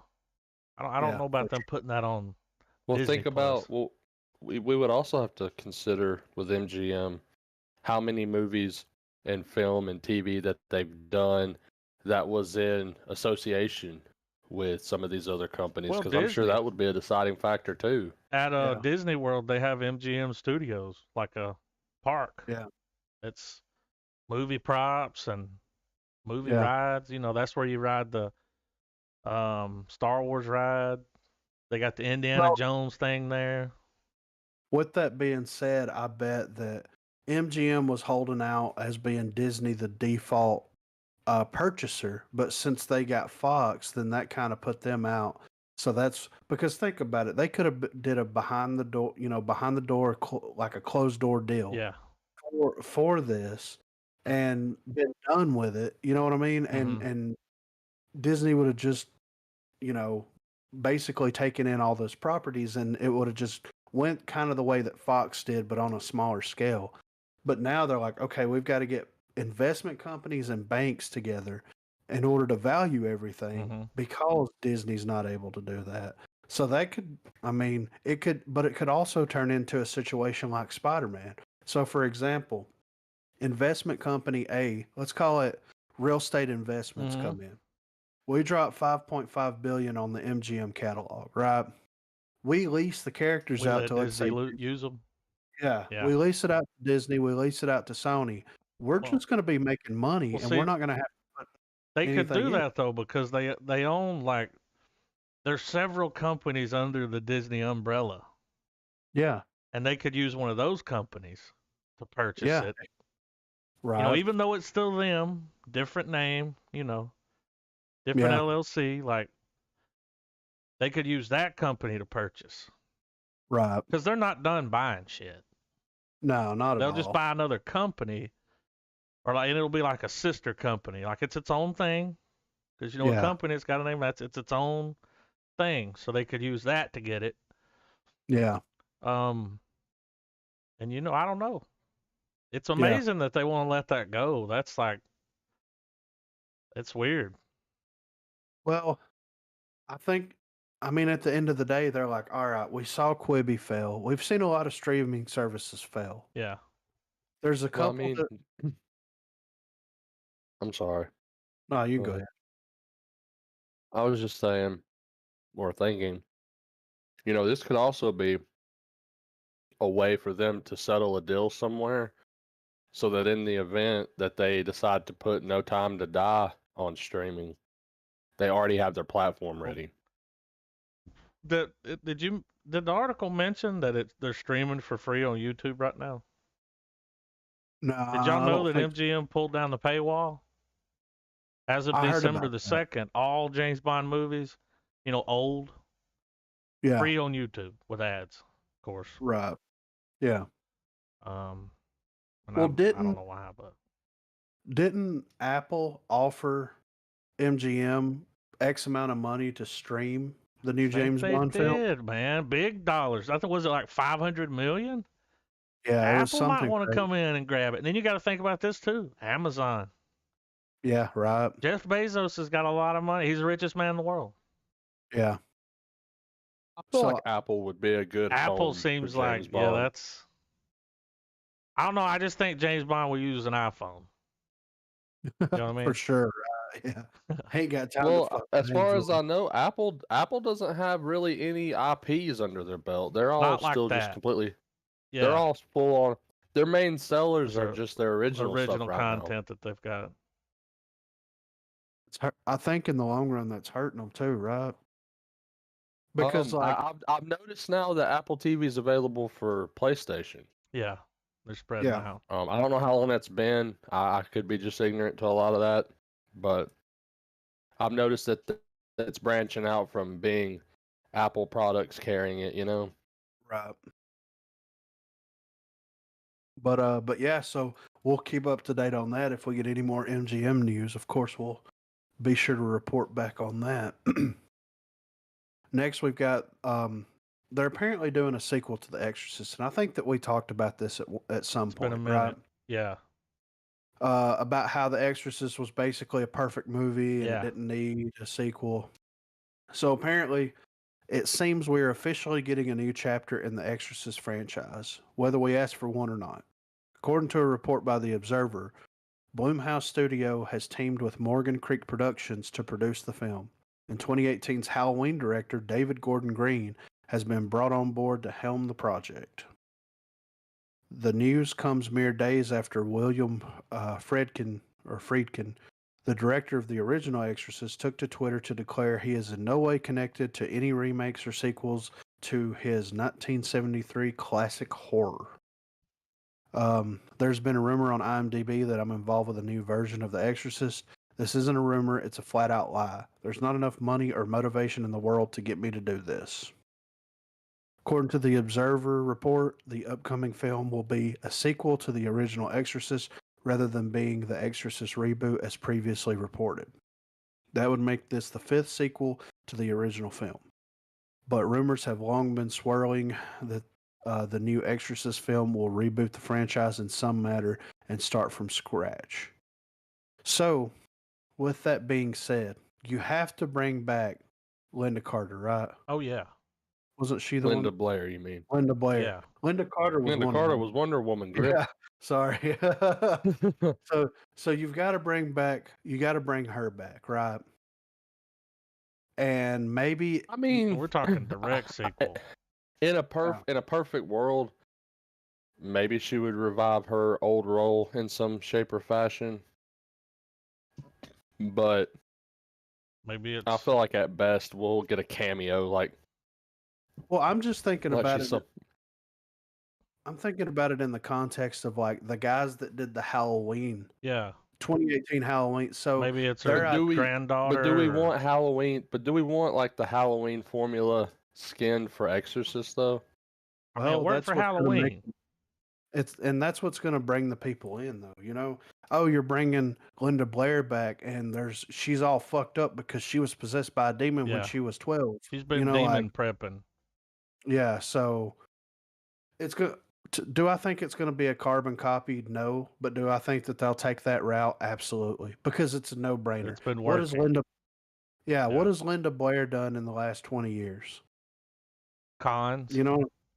I mean, if she has the opportunity to reprise her most famous role, come back, and then she's either fucked up from it or she has went into like a nun or something. You know what I'm saying? Like they could go many different routes with this, but I think it's a no-brainer if they're going to go this route with it, honestly. And I mean, it would be interesting if they even if she somehow was not involved, if the writing team found a way to eerily write her off of it. Like, yeah, we were going to try to find her, but they get to wherever she was at, and turns out she's been dead for 20 years. Right.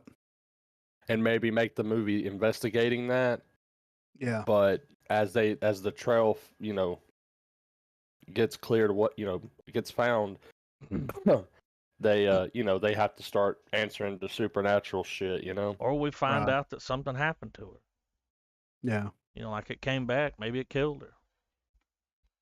It would be interesting if they're going to do a direct sequel.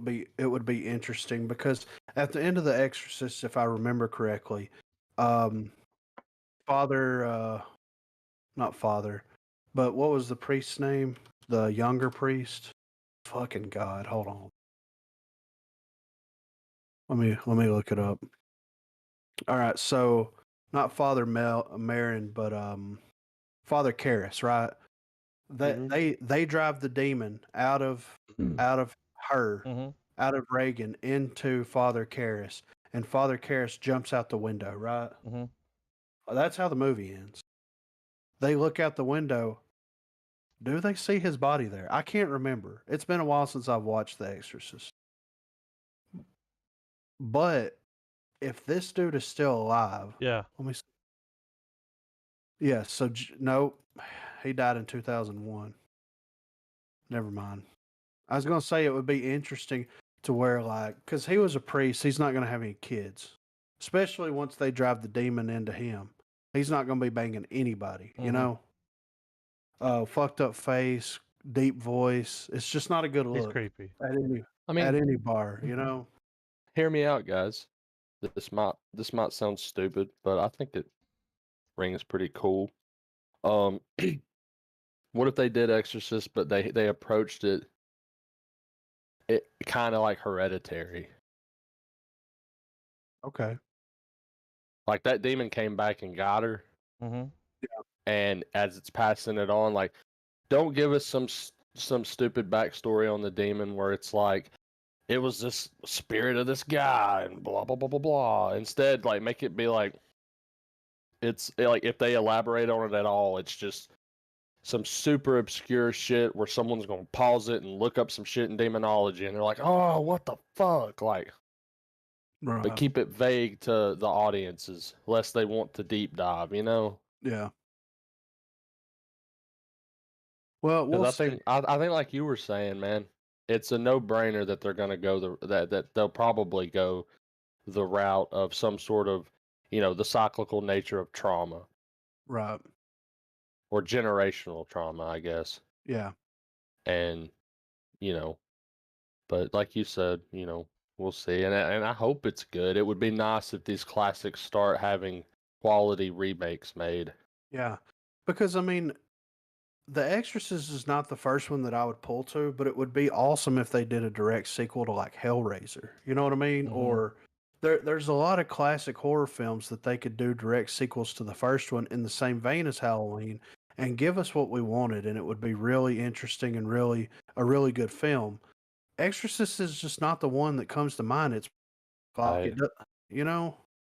it's hard to sequelize character arcs and introduce new characters for a new audience. It's just really hard to do that. Yeah. I think Halloween is I wouldn't say it was easy, but it had the best options to work with. Yeah, it kind of wrote itself to a certain extent. It's like Yeah. if you had a killer that come after you whenever you were a teenager, the ramifications of that are going to be fucking lifelong. Yeah.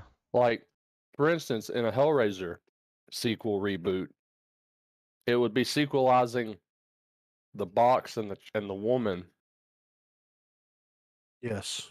but it'd have to be done so in a way that the audience that we would be able to go, oh, okay, so this is a sequel, but still make the new protagonist like worth your time.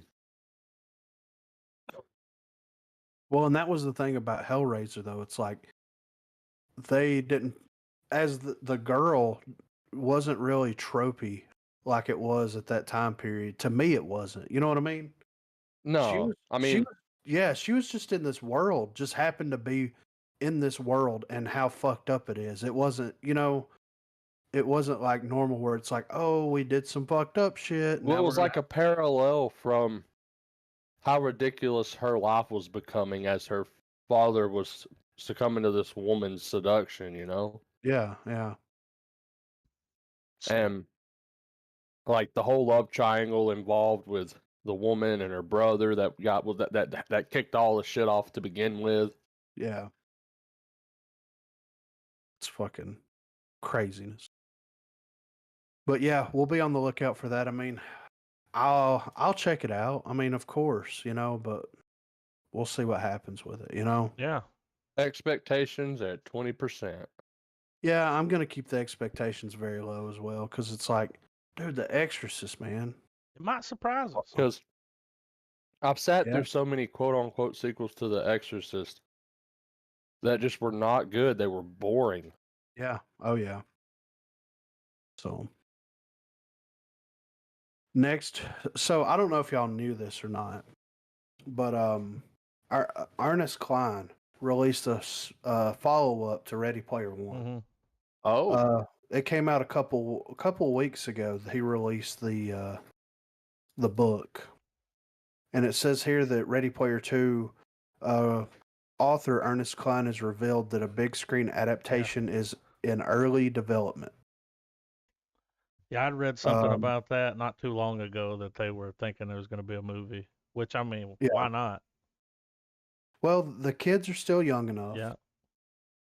Um, the story was fun and interesting, and I've saw a lot of mixed reviews on the book itself. Some people were, of course, like it didn't follow up to the original, and it's kind of one of those things where like you blow that nostalgia nut early, especially with the cars and the Yeah. robots and all the these. Like then what do you So do? the movie, yeah, the movie was just it was basically remember this IP, the film, yeah, which wasn't a bad thing. I mean, the way they made that plausible worked. We're dealing with a video game world, you know, yeah, but you know how are they gonna if the book's already getting the reviews that it's not living up to part one? I mean, that means it's just gonna be a watered down version of that made A into little more of the film. same. yeah. Well, it says here that Ready Player Two was released in November and is a direct sequel to the book rather than the film, which of course makes sense, right? Hmm. Picking up days after winning Oasis founder James Halliday's contest, Wade Watts makes a discovery that changes everything. Hidden within Halliday's vaults, waiting for his heir to find, lies a technological advancement that will once again change the world and make the Oasis 1,000 times more wondrous and addictive than even Wade dreamed possible. Now see, I'm With down it, for Rogue that. AI. yeah, That's with what it, I'm thinking. with it Rogue comes a new, AI. yeah. With it comes a new riddle, a new quest, a last Easter egg from Halliday hinting at a mysterious new prize. See, it'll be So, cool to see him because after the movie it cuts off like he wins the thing. It'd be cool to see him come in, take over. Like yeah, he's in charge of all this money and this this shit now, and like he'll move up from his yeah, little like camper. Well, right, it would make for a really good the story so far scene, you know? yeah, Like Charlie finally gets the chocolate factory. yeah, You know. and then, I think the smartest and I haven't read the book, so I mean, I'm purely going off part 1, but it would be interesting if they found a way to where they have more real world shit going on, yeah, but you know, in order to do certain things, like make it to where the Oasis is like the Matrix now. yeah. They have to hop back and forth between the real world and the Oasis to be able to perform or do certain things. Yeah, and keep it almost less is more, not too less is more, because this is clearly full on spectacle popcorn movie. Yeah, But have it to where they limit some of the Oasis so that when they do show it, they're able to just like Spielberg is able to throw as much of current movie tech as he can to just make some of these scenes just look completely bonkers, you know? yeah. So, I'm down to watch Like it. just um, like chisel yeah, that budget, hone it like a spear, you know? right. I think it'll be good either way. If you bring Spielberg back on board and you bring the whole cast back, I'm interested to check it out and see what comes of it because I mean, I at still the, enjoyed the first movie a Oh lot. Do yeah, I it was fun, revisit it a whole lot? Not really, but but it was a it's fun definitely got watch. a do what? I said it was a fun watch. yeah, Yeah. oh I mean, yeah, I think we all agree that the Easter eggs that we really liked in the movie, they did really good. yeah, The Shining, like Everything from the DeLorean to Godzilla. I mean, dude, it went. yeah. So, and I mean that's the thing too. It's like when you're reading when people read the book, there's way more references. There's way more things, pop culture things, that were in the book. We only got a small slice of that in the film.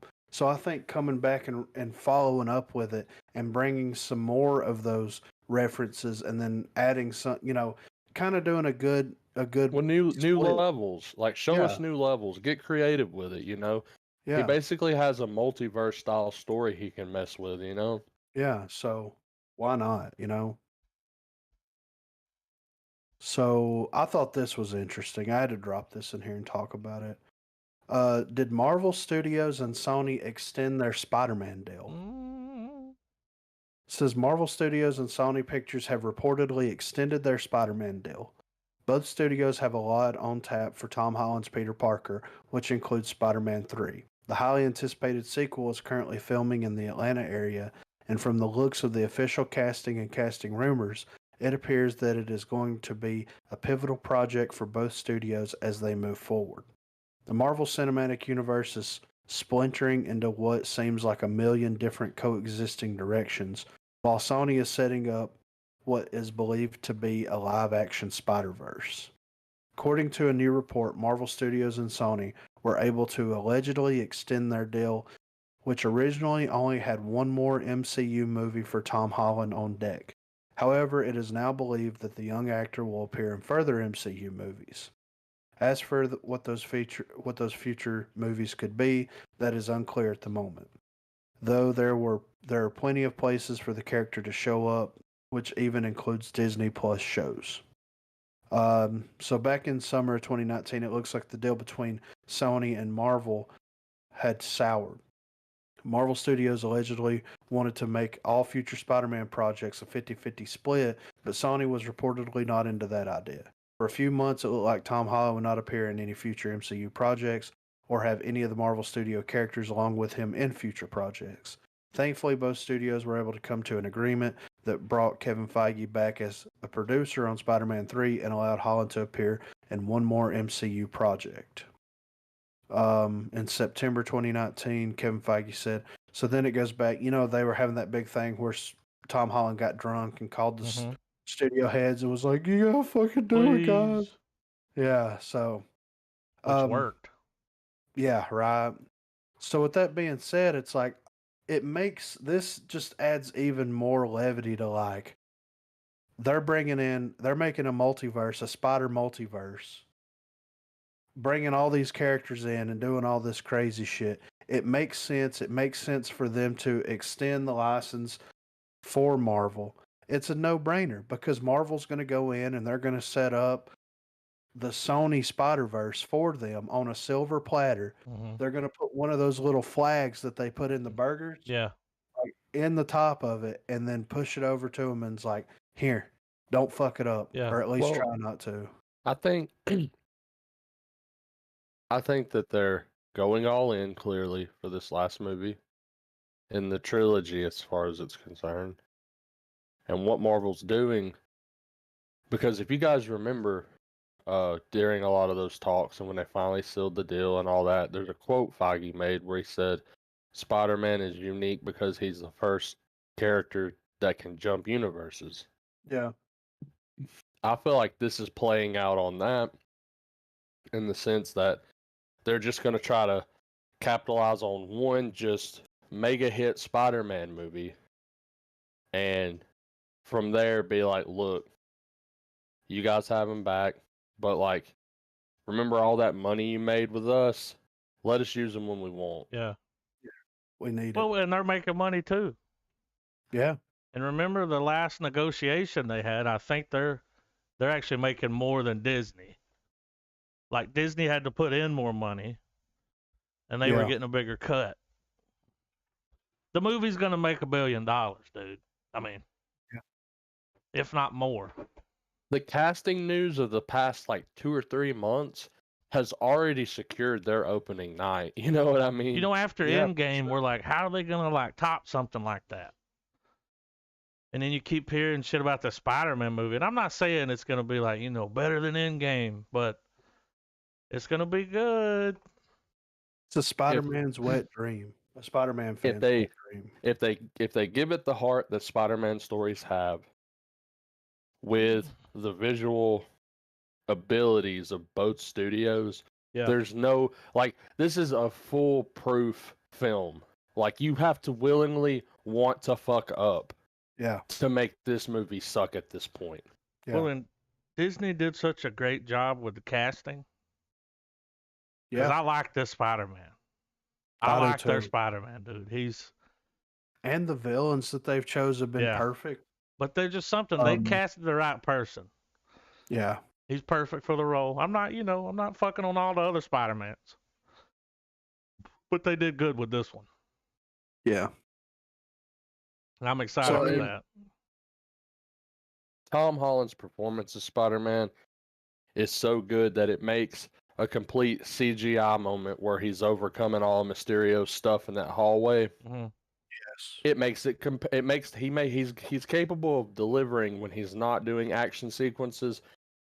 He's able to feed into it to where when that shit kicks in, it's compelling and it's good. Yeah. It's not just there for like obligatory action moment, you know? Yeah. And that's where I think a lot of people who don't like superhero films, they don't get why it's such a big hit and why Marvel has found the secret recipe by already having good stock, of course, but like they figured out how to let filmmakers make the movie they want to make for the most part, but deliver good acting performances so that the action can fucking be worth a damn and actually have meaning to it. Like why you want to sit, why families will sit through a 30-minute fight scene at the end of Endgame, you know? Yeah. Well, I mean, and they perfected the secret sauce, man. And because whenever you're an outsider looking into like comic book properties, right? You don't understand what these characters mean to people, and the reason why they mean so much to people is their own personal connection to those characters, right? Mm-hmm. So look at Spider-Man, for example, since we're talking about him. If you were a young kid that was smart, that was an outcast, that was picked on and bullied your whole life, you can connect to that as a person. And they were able to capture those connections with each and every one of their characters. He wasn't You the know what I'm popular saying? kid. Like, Yeah. Well, let's go even deeper. I know the scene ultimately became something for comedic effect, but when Kevin Smith had Stan Lee's dialogue to Brody in Mallrats and he's explaining his characters. Yeah. yeah. And that's Like, kind of what he was saying. Like, that's why motherfuckers care. Yeah, it culminated to fucking superhero genital jokes, but for that brief moment, Stan Lee was just kind of like lifting the veil, almost breaking the fourth wall. Yeah. I wasn't strong. I made a man that was strong. Yeah. I wasn't, I- all this stuff. Like it was. Yeah. And any of those characters, especially specifically like minorities and like X-Men characters and stuff like that, people that are just ridiculed and put down their entire life, like they can pick this book up and read this character and feel this connection to this character and feel better about themselves and about what they're going through, seeing someone else overcome it, whether it's a fictitious representation of it or not, you know? Like that's what stories do at the end of the day is they give enough relation to real life, but they pull you out of it. Yeah, they aim to inspire. Yeah. Even if on a basic level that a kid comprehends it, or to a larger meta level where grown-ups are overanalyzing it like we are and taking this kind of stuff from it. Sorry, I was chewing on something. And Well, it's the secret sauce, dog. yeah, and I mean look at Endgame or look at Infinity War, there was people, these are grown ass people Yeah. that were debating whether what Thanos did was right or wrong. Because his motivations in doing it were the best intentions possible. Mm-hmm. He just went about it the wrong way. When you can like divide grown-ups in that way with something such as a comic book film to be like, I mean, he's not wrong. If we extinguish all of our resources, then everybody's gonna die. Yeah. You know what I mean? He's trying to And you save the can world. Yeah, in a and you can way. have these yeah, and you can have these legitimate conversations about it. Like that transcends everything. Who gives a fuck if it's a funny book that you fucking pick up on a fucking rack somewhere in a pharmacy? You know what I'm saying? Another thing, man, is like you're talking about people reading these comic books being inspired and stuff like. Now they're making the movies, Yeah, and I oh think yeah. that's why we're getting some really good movies. Like these are people that grew up reading this shit, and Yeah. instead of just some director that coming off of doing a bunch of TV shows, and they're like, "Have you ever read Spider-Man?" No, not really, but I can make the movie. Here, make it. Yeah, we'll make it Because work. sometimes Fuck. that used to happen. That's a very valid point that you make, That Adam. used to happen a lot. Yeah. You had these older like Hollywood directors that they didn't grow up reading that shit. They probably grew up like film buffs. They loved The Godfather. They Yeah. all the old westerns. And then And now the it's people you have making the movies, they grew up with Star Wars. They grew up with and we now Spider-Man. have a generation of actors that grew up the same way. Yeah. And like Tom Holland's was Spider-Man for Halloween when he was a kid. well, like if, for instance, not even comic book related, but Henry Cavill was a fan of The Witcher, and then he Huge got nerd. to play Geralt. Yeah. So it's You can see it, it's- man. Some of those in the times you'll performance and see the someone make the stories, like- argument of criticizing superhero films and how they don't understand why they're so popular, and they think that they're dumb and everything. And it's like, we'll just take a look at the world that they're existing in right now. Look at where these people are coming from, as people are products of the '90s and peak comic revival type stuff. That's like what's Edward's name? The new Batman. Spilled his beans. Oh,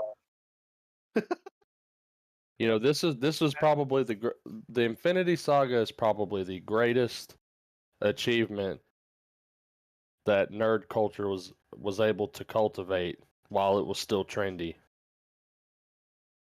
What's his name? Because we all know nerds the new cool right now. Geek Chic, dude. Pattinson. Robert Pattinson. I guarantee you, he fucking loved Batman when he was a kid. Yeah. Because we all did, Yeah. Now he's gonna play Batman. And he's gonna knock it out of the park, dude. Like, dude, as long as Henry Cavill playing Superman. was perfect. He probably grew up watching the damn cartoons, yeah. the Superman movies, and then when you're a little kid and you're reading this shit and you like pretend. Yeah. You go out and play Star Wars. And then you grow No up telling and now how you're many- making the fucking No movies. telling how many fucking towels awesome. I used to make a Superman cape as a kid. Yeah. Yeah. I would use the Everybody did it. little twin sheet, Yeah. fold it in half. That was perfect. Yeah. Perfect. But yeah, man. Well, I'm glad that they extended it because more Tom Holland in the MCU is always good stuff. So Yeah. I'm excited. And Disney being involved. I'm excited. Yes. And who doesn't want money? It's like, we know what you want at the end of the day, Sony. So Yeah. let's give get it paid. up. Yeah. Yeah. Yeet. Yeah. So we got one more here. I thought this was is interesting. Yeah, this is about Dune. So its theatrical release could be saved by a legendary lawsuit, and not a lawsuit that is legendary. wait by the for it. company. Yeah. Yeah. Legendary, the studio behind Dune, is aiming to preserve the film's theatrical release in 2021, either through legal action or negotiation with WB.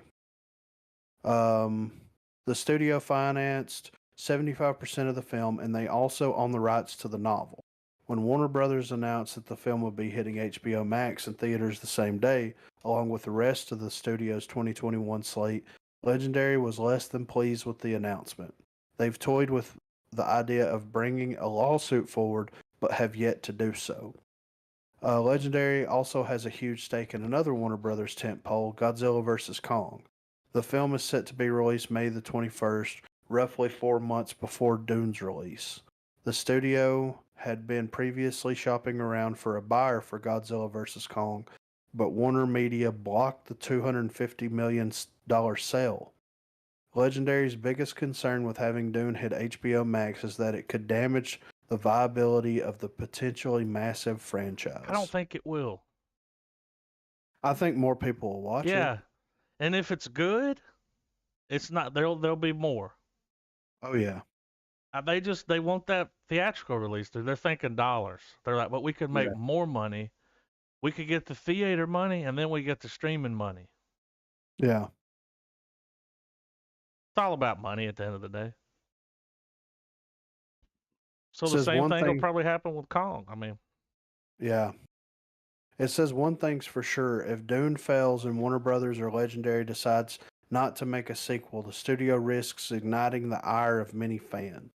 With the film splitting the first book in half, the first film will only tell half the story. It's clear Warner Brothers is banking on the film being a hit. Dune 2 is already being written, and so is a spin-off show for HBO Max. there you go. The studio has already poured hundreds of millions of dollars into the franchise, and while they may already be planning to take a hit because of their HBO Max decision, it looks like Legendary doesn't want to risk it.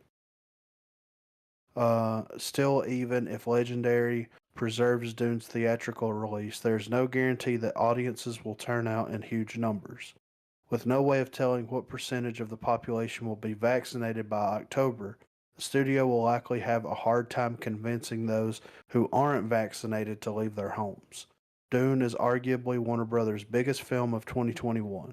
It will likely be a hit no matter what, barring any sort of unforeseen catastrophe. Warner Brothers may be more willing to play fast and loose with Dune's box office, but it's clear Legendary is the much more cautious party. Reports are already indicating that Warner Brothers could potentially lose over $1 billion in box office grosses with their release model, and Legendary just isn't willing to make that bet with those kind of numbers. So here's what you do. All about money. If HBO is confident that they're going to be able to release same day in theaters and on the streaming service, why don't they go ahead and provide the funding to go ahead and get the sequel started? Because if they're don't let them do 75% of the next one, because then they're gonna have this kind of pull, man. That's too much.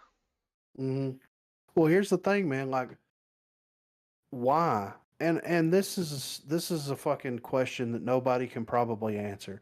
But why did they not get the green light and the funding to do both films back to back at the same time? If you're gonna take a fucking source material like that book and you're gonna make two films and split it perfectly in half, then why didn't you get the funding up front to do both of them so that you could at least get that story out into the world? That was fucking stupid on Legendary's part, in my opinion. Yeah.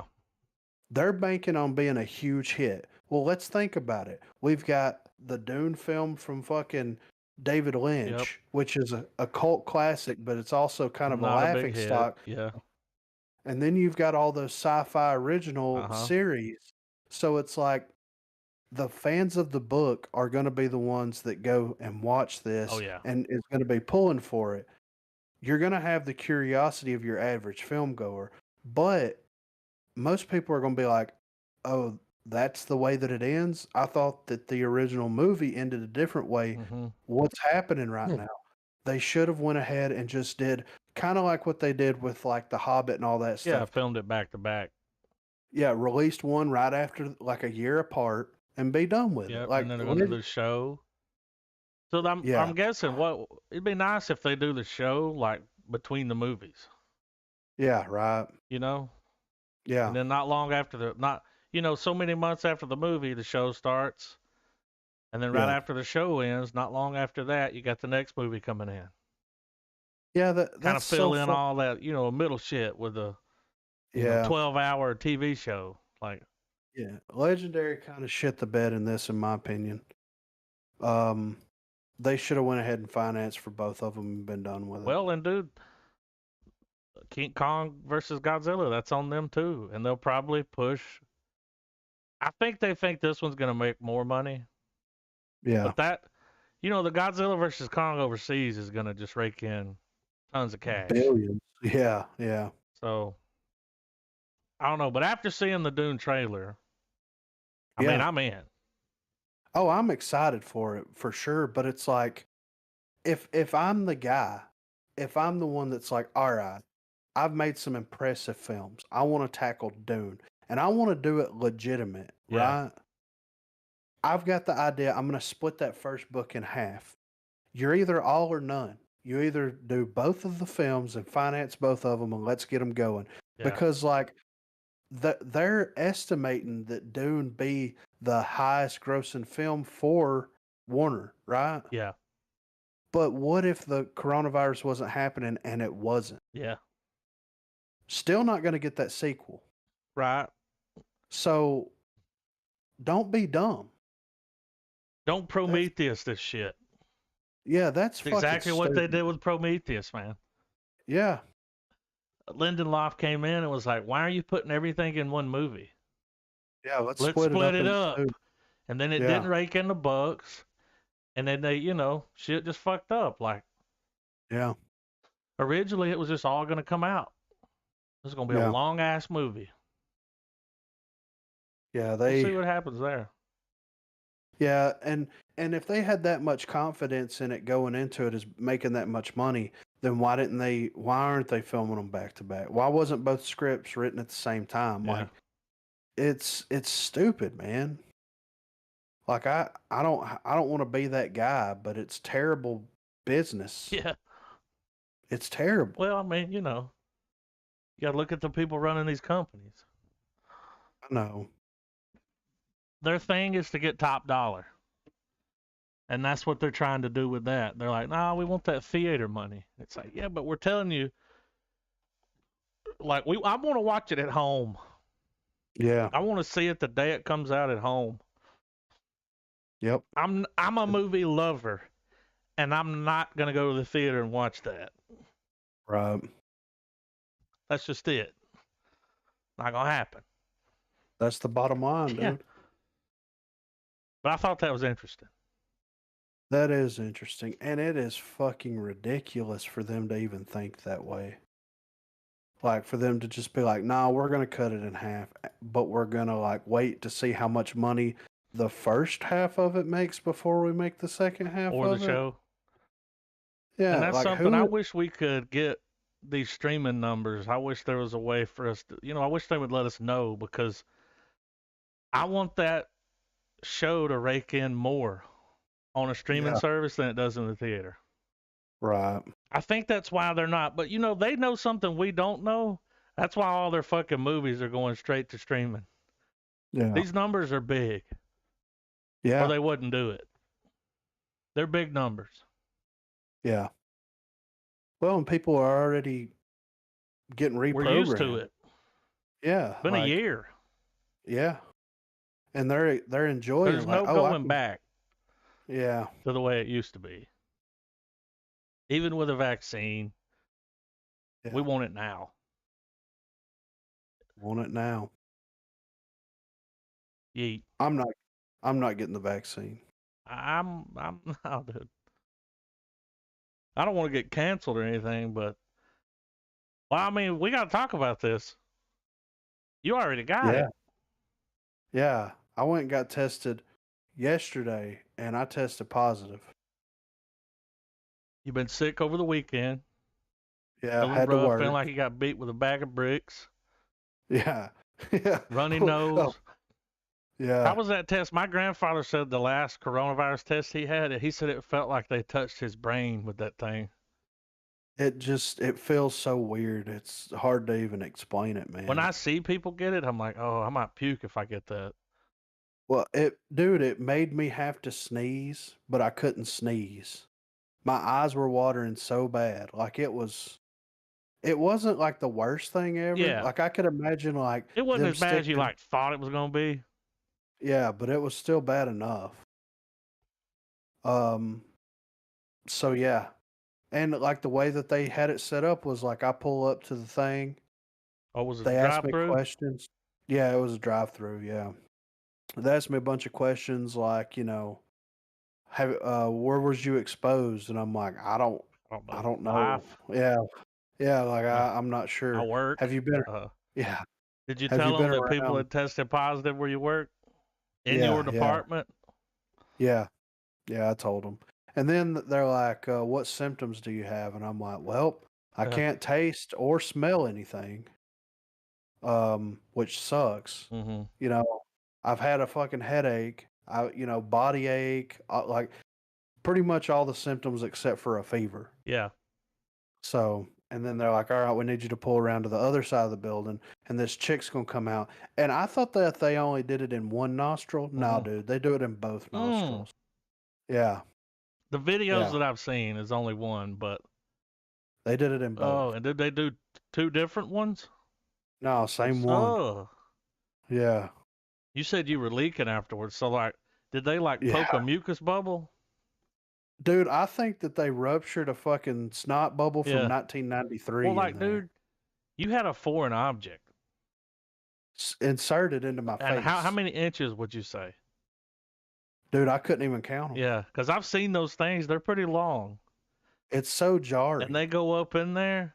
And Yeah, you've never had anything that deep no, in your nose. You know what no. I'm saying? It feels so So fucking your weird, man. body's like, what the fuck? Yeah, like get it out. Foreign object. Yeah, yeah. When I blew my nose after the test, it was so much. I've had that And where I've been sick and the snot just keeps coming, dude. Like it won't that's how it stop. was. Yeah, They tickled the insides, dude.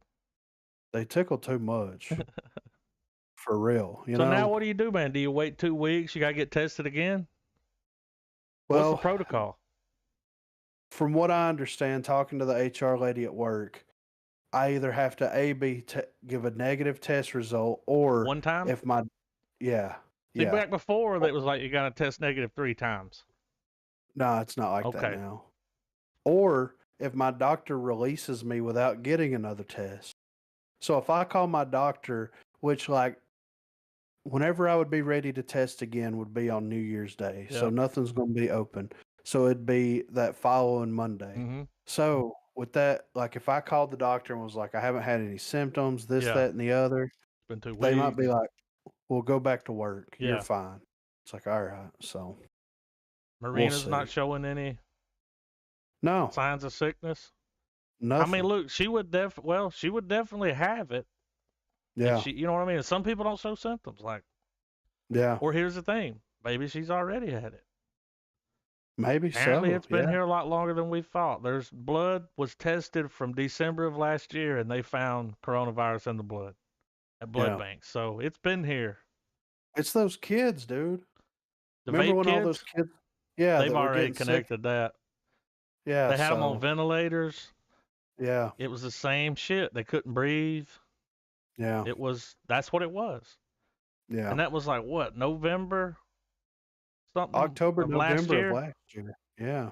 Well, I got real sick last year. Trav got real sick last year. Yeah. A I lot of think we've been people. exposed to it because I've been around it, man. Yeah. And so far, nothing's happened. Yeah. I don't know though. So it's weird, man. And like today has been the worst day out of all of them because I probably slept about 14 to 16 And you're hours still today off tired? and on. I'm not as tired now as I was. Dude, I would drink a cup of coffee and be asleep as soon Yeah. as I finished. Like I'm like, this is fucking weird, you Yeah. know? Your body, I'd be man, like, trying to repair yeah. itself. And I'd be sitting there watching TV just nodding out, like, yeah. continuously nodding out. And I'm like, what the fuck is happening right now? But right now, I don't feel too bad. I took some calcium pills, try to, get my joints to stop aching and Yeah. stuff. So Get you we'll some see. OJ. Yeah, I Some need vitamin to. C. Not the glove, Vitamin but C. yeah, vitamin. But yeah, I tested positive, guys. So But so far, not too bad. no, I mean it's manageable. Yeah. It's a cold. Yeah, it's a cold, and it's like if I'm left alone and not asked 1,000 questions, I'm fine. Yeah. Yeah. But whenever How are I'm you? like, You yeah, all right? You hungry? Yeah. I can't taste Yeah. anything. yeah, well, yeah, Yeah. I mean, dude, What do you it want to was eat? all Don't matter. yeah. I can't taste Cardboard. anything. Yeah, You know. yeah. So, but yeah, I'm ready for trailers, guys. Last We night I got ran across this trailer. You can see it came out a few days ago. We don't have to watch the entire trailer because it's 5 minutes. But Peter Jackson's making a Beatles documentary with he says it in the thing. It's like 50 something hours of never before seen Beatles footage. And I was kind of excited about it, because I think after Peter Jackson did the was it World War II documentary, I think he's got the little documentary bug, dude, and he's making another one. so this isn't a biopic. Mm-mm. Okay, all right. Real footage. I'm a fan of the Beatles, Oh, so you know. I was telling Trav last night when I found this, because I watched a little bit of it. I was like, I'm a fan of see, nowadays any band goes in the studio, everybody's got a camera. Yeah, There's always a camera. Everybody's got one in their pocket. You get footage of this, footage of that. Stuff like this, it's hard to get footage of. yeah. People making records, 40 years Yeah, ago. could you imagine like the Doors Well, if oh, they would have dude. had a Oh, man. That's one thing yeah, that I can't wait to see, that Blind Melon stuff, because he bought a camera and started filming. right. And there's a ton of footage just waiting on a release, Yeah, But let's say Otis Redding. yeah. Oh my There's not God. one fucking video with him in the studio. Nothing, dude. You don't. There's no. There's some live performances, some interviews. That's it. Yeah, No footage of the studio. No sitting around making songs, smoking cigarettes. Talking about this gonna be a hit. yeah, That's some hard to get shit, dude. So I yeah, always get excited when I see something like this. Get to see these guys.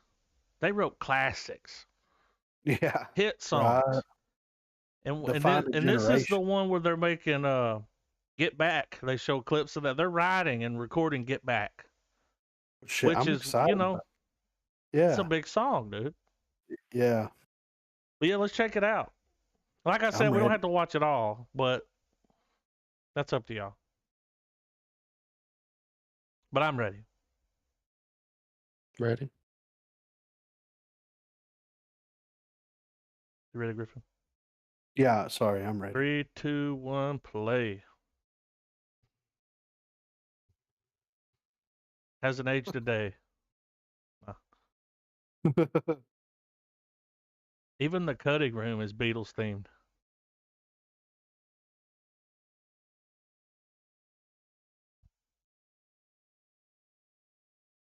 They need to tighten that drum head up a little bit.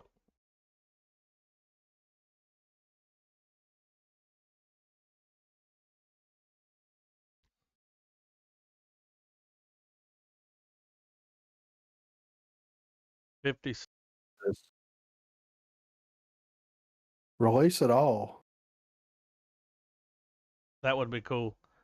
If they had a Yeah, YouTube channel where they just put all the footage uncut, yeah. I would watch it.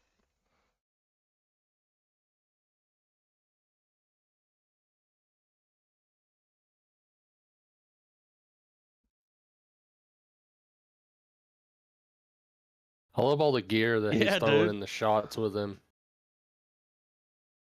Surrounded by Beatles memorabilia, cutting the Beatles movie. He's getting in the right headspace, man.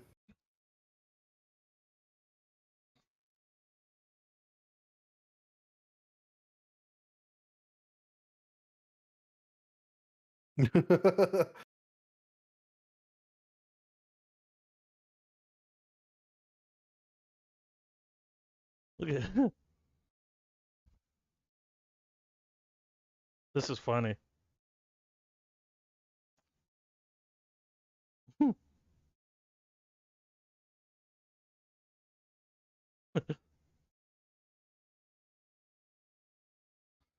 Singing through their teeth.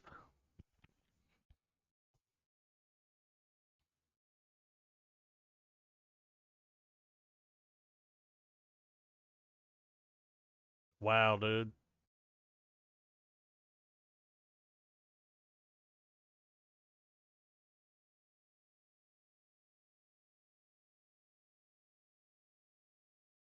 Dude, seeing John Lennon just fucking Being John Lennon. that's cool as fuck, Yeah. dude. What the fuck is George wearing? Watch this.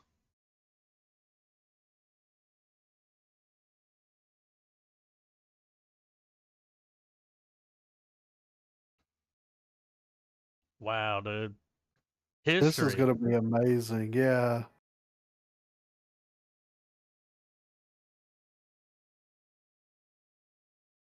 Look at that fucking analog mixer.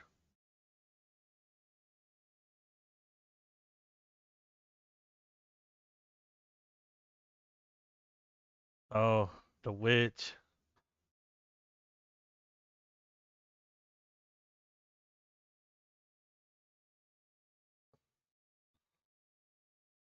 The way the mix opened up in the trailer was cool. This is gonna be fucking great. Gonna be good, dude. Like you said, I wish I could see all the footage. Yeah. Because they're not gonna be able to fit everything. Even the like just when they're standing around bullshitting. Yeah. That's what I want to see. And the footage looks amazing. Yeah. His eyes were wet. I've seen that. It's performance. badass to see all of them laid back, Yeah. you know?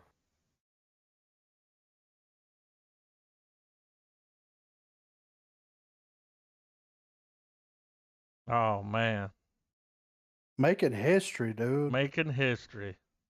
Drinking coffee pots.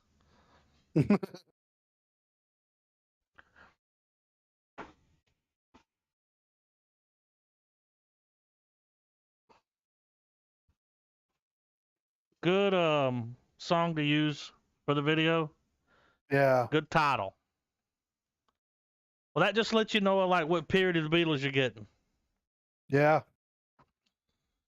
Long hair. This the period I want to see. Yeah. Been famous for a while. I don't want the bowl cut Beatles. You don't want the black and white Beatles? I want this.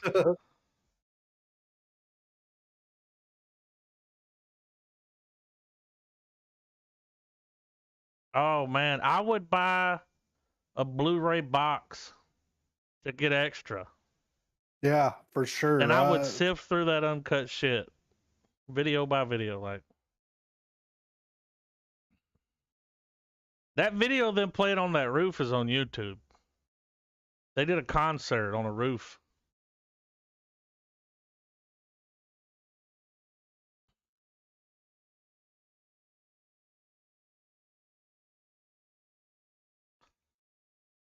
There, Ringo kind of looks like dude from Every Time I Die.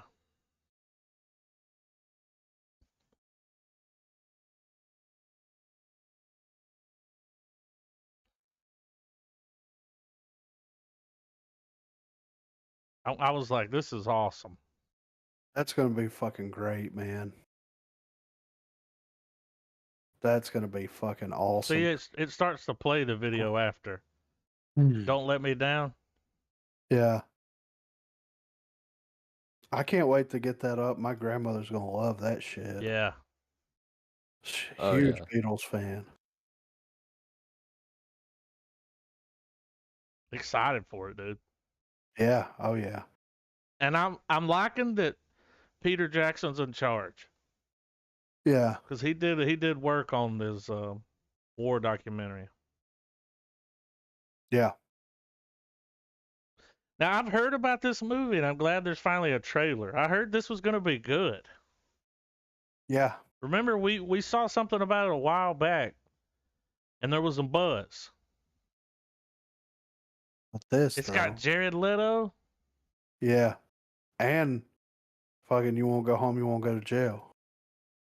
Let's see. Denzel. Oh, it's got fucking Freddie Mercury in it. Let's go. Y'all ready? Yeah. Ready. 3, 2, 1, play. Coming off that Beatles trailer, that's Yeah. some high energy.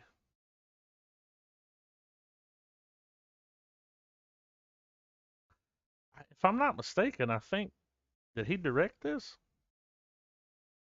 Oh, look. I said John Lee Hancock. Oh, I think she's dead. Oh yeah, he didn't direct it.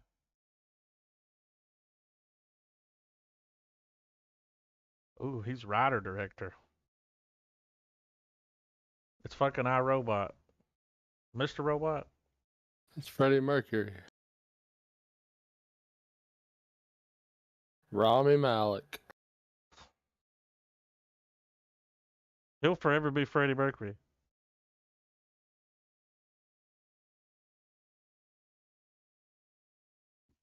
This motherfucker's a serial killer here. All right. How's the trunk space?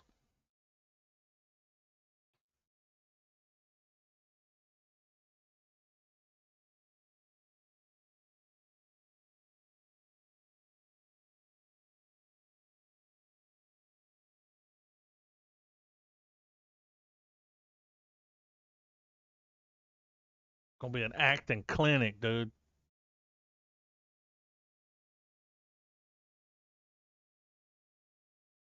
I love it. It looks like the 70s, Yeah. early 70s.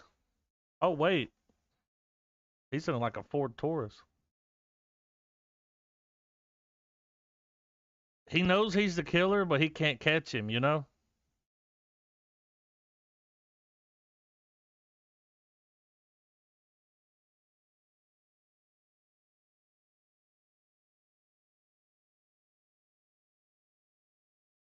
Woo!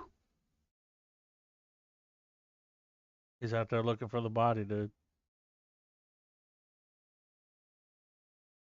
Mm.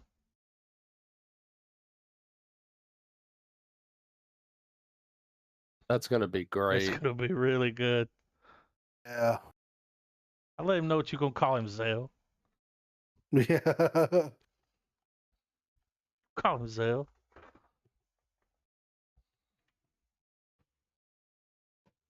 I'm Is always this our up for a damn Denzel movie, dude. Yeah. Is this our first official Coming to America trailer? It is. I tell you I what's mean, this funny about that. Um, so you know how YouTube will like play the next video? Yeah. It started queuing up the Coming to America trailer. And it was like, play it, now or cancel. it knew. It's funny. Hang on, let me pull it up. Let me leave my comment. Straight to Prime Video. And straight to my Plex server. Ooh. Big fan of Coming to America, guys. It's been a while since I've seen it, but What I might do is I might throw them both up. why Watch not? the OG and then watch this one. Yeah. Love Eddie Murphy. Are we ready? I'm ready. Yeah, I'm Yeah, ready. I'm ready. All right, 3, 2, 1, play. Jeff Bezos presents. Oh, look.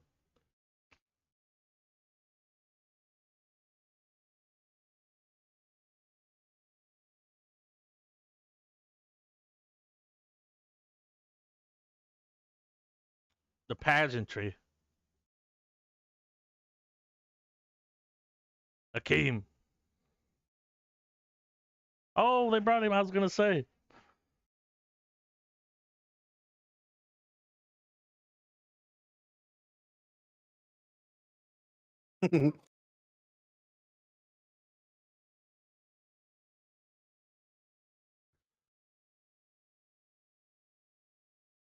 I'll make a movie with Mel Gibson.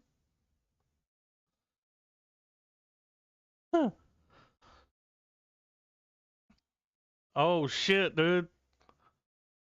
Those dudes would be dead by now. They're bringing him back.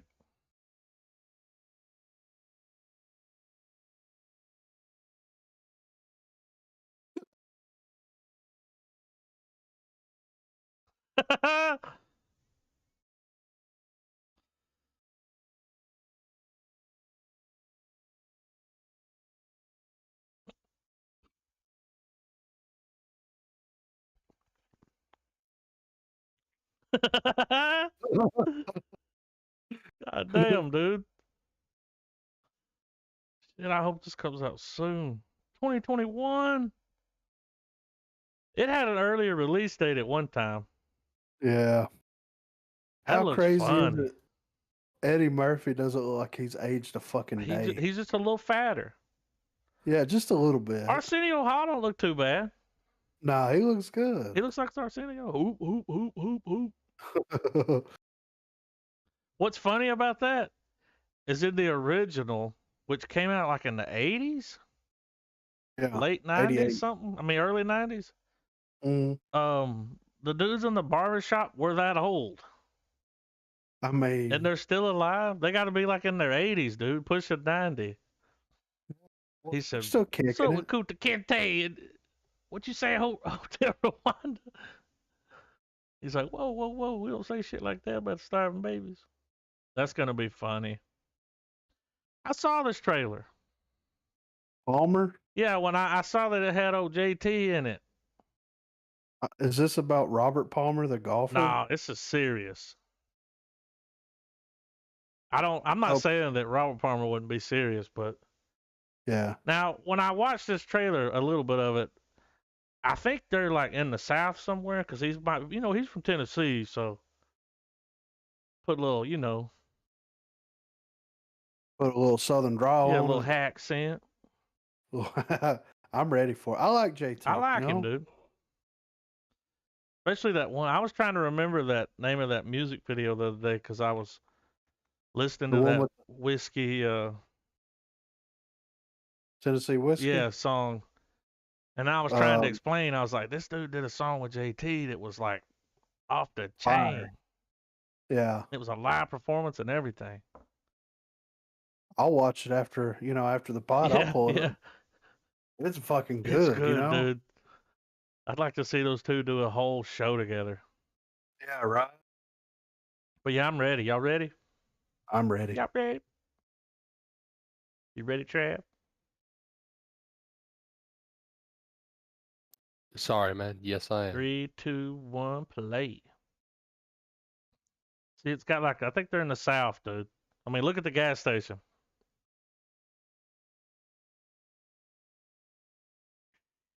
Home, mama. That's the mom from Hubie, the Sandler movie. Yeah. Whole lot's changed. He was a criminal. Apple.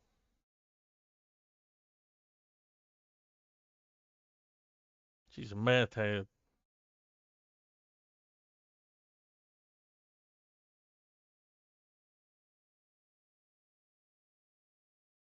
So quit playing with Barbie dolls.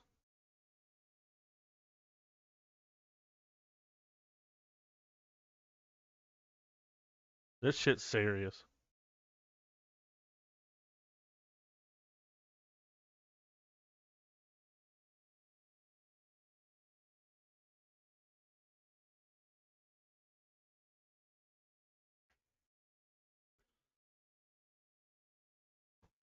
He's kind of proved himself to be a good actor over the years.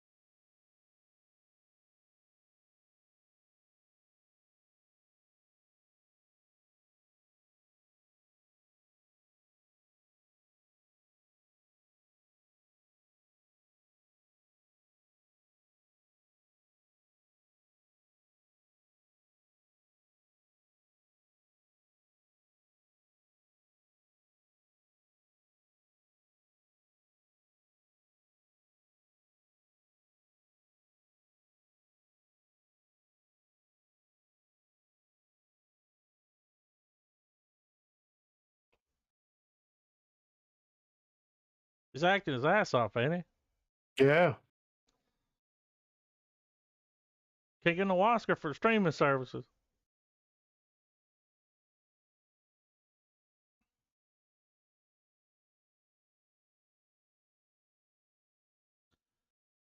All right. Have y'all ever seen Alpha Dog? Yeah. That's when I was like, this motherfucker can act. Yeah. That's a good movie. That had the Yeah. dude that was in the Star Trek movie that died. You know, he was Yeah. the guy that something happened to. Oh, That was a good movie. Like, I was surprised by it. What do you say, Trev? it was God damn it, it was what you were talking about. Alpha Dog. No, Whoa. shit, I can't remember, What man. else was I talking about? Have you seen that It was movie, one of the Trev? actors. Yeah. Oh, yeah, the guy that was in Star Trek. The young guy that Chekhov. died. Yeah. Yeah, that's who he played in Star Trek. That's what you said. It cut out when you said it, but yeah. That's a good movie, though, man. I was Yeah, it surprised when I is. watched that. I was like, man, this shit was real. The dude that played the meth head in it, the blonde guy, Yeah. that was good. Now, is this movie called Land Trailer? I think it's just called Yeah. Land. Get off my land. Yeah. My property. About 3 mile up prop. All right. Mr. Stone Sofa. Y'all ready? I'm ready. Ready, Trav? Yeah. 3, 2, 1, play.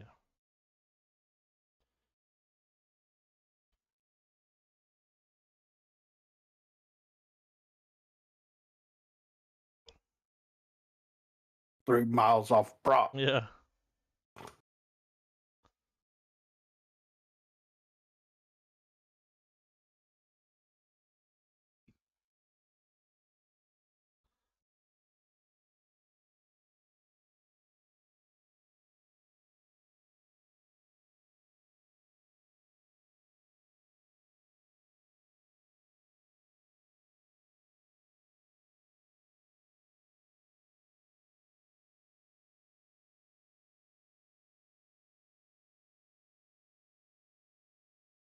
Oh, I'm over here like, she looks familiar. That's Jenny from Forrest Gump.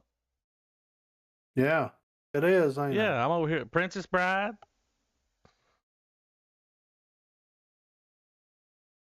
I'm like, I know that face. You're in my path. Damn.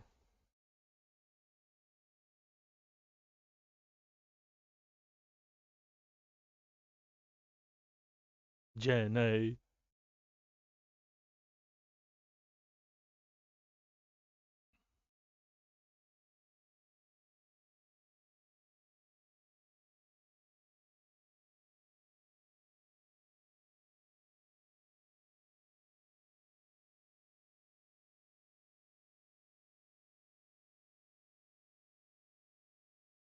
They're hooking up. Think so? Somebody in the comments said Arthur Morgan and the Widow, the movie. Well, I mean, this is like a different type of Brokeback Mountain. You know what I'm saying? Yeah.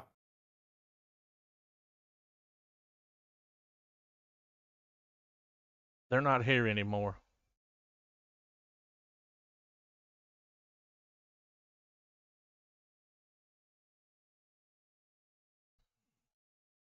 Get off my land.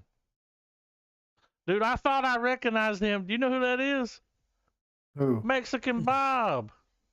It is. It ain't is, it? dude. I'm sitting over here like, this guy looks so familiar. Mexican Bob is no more. Just like that. You think you can prove it, Carol? We'll leave it there. Wrong turn. I Guess remember they're seeing that. rebooting. What? I guess they're rebooting Wrong Turn. Well, this is Wrong Turn 7. Is it? I think so, because I saw it on one of those web news sites. It said Wrong Turn 7. So I'm guessing All right, this has got to be it. But y'all remember? Oh, it does say remake. No, it says right here.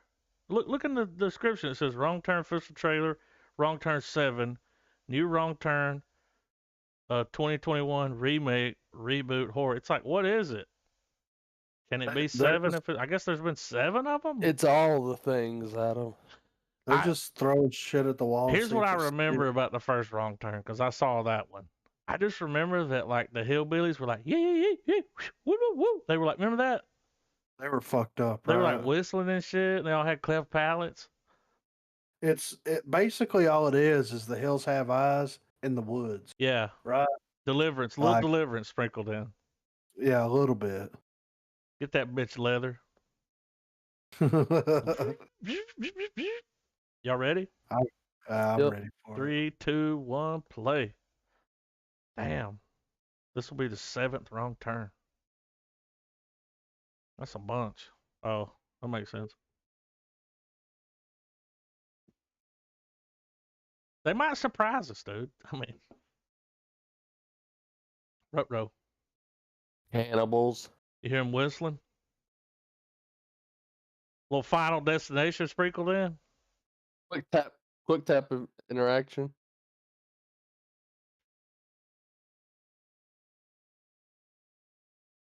What a song to use.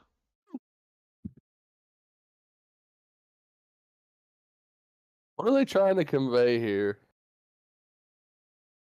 Middle America, dude.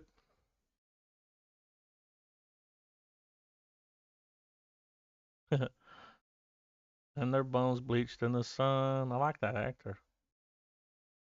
This always reminds me of the royal anthem of the Canadian Kilted Yaxman. Y'all talking about?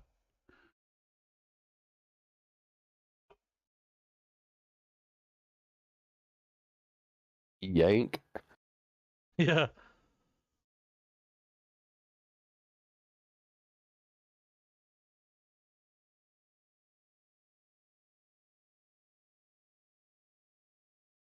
Seven times to be exact.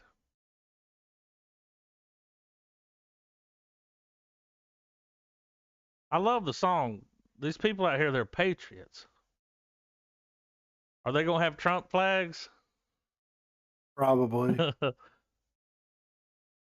Not my president. I mean, they're on some devil shit this time, dude. That wasn't in the other one.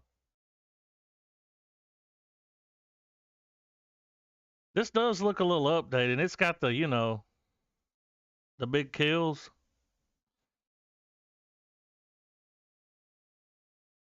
It's like Evil Dead with some hillbillies.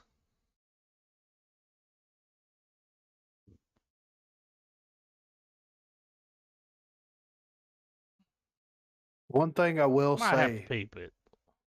it was a ballsy choice to not show what any of them look They like. didn't show them. That's pretty fucking ballsy. Here's the for them thing, to though. do What if that. in the movie you never really see them? Oh, that Which would would probably be crazy. better. Yeah, 'Cause as soon as you see them, you're like, that's fucking us up? yeah. Get the fuck out, Whoa. I'm super Is excited this my about house? this. Yeah, dude. I'm super excited. I thought I would make a movie after the boxing match. Yeah, I got to get him top physical form. Now, did y'all watch that boxing match? No, I watched Here's it. my thing. We've never seen Tyson act. Only time was in Hangover. And he said, So this is this the a best B part. movie? Is this a legit film? Like how are we gonna how do Is we this a- how do is we this a- how do we approach the champ on this, I don't know, man? but like, would you like to be there when they're filming it? Because it's like, they had to give him his lines. Oh, There's no way he everyone- memorized the script. No, not at all. Like every scene, they're like, all right, this is the part where you say, all right, they're coming through the door. And he's like, all right, I got it. Yeah, it's cool. Okay. And he's like, what was the All I line? know is that all I know is that he's probably gonna be portrayed as just a bad motherfucker. Well, Yeah. right here, if he doesn't win an Oscar, I'm quitting Hollywood. All right. What if it's like some really good shit we're about to see, and we're like, whoa. That's what I mean. Let's This go. I'm ready. movie's gonna make money just because it's got him in it. Yeah. All right, let's do it. Y'all ready? Yeah. 3, 2, 1, play. I'm excited. I'm full screening. All right. Oh shit, dude. Oh shit.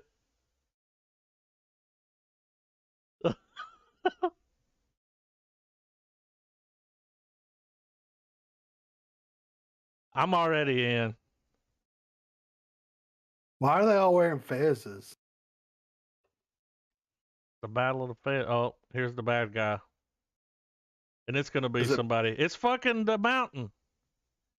It is. Thought it was gonna be Bam Bam Bigelow Yeah. for a minute, you Yeah. know. This is gonna be over the top. Oh yeah.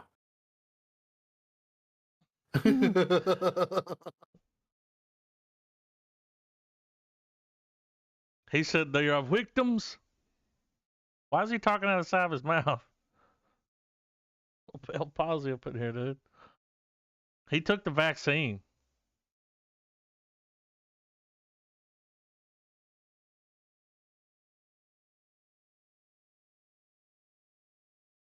Notice he's not any of the fighting scenes. It's not him. I'm not part of the plan anymore. They're saving his fight scenes, you Yeah. know. Oh, he's gonna beat that dude up. They're gonna box. Dude, this is gonna. Did you see the after effects on that gun? Yeah. This is gonna be hilarious. Look, he's boxing him.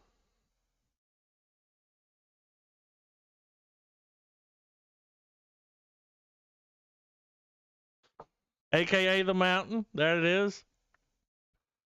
And then I'm Mike Tyson. I'm not part of the plan no more. These people are innocent. I mean, dude. Hey, I'm watching that.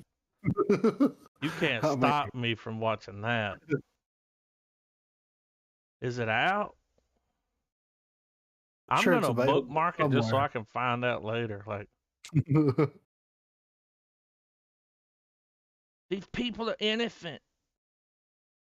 They're innocent, I There's swear. no innocent. There's no He said victims.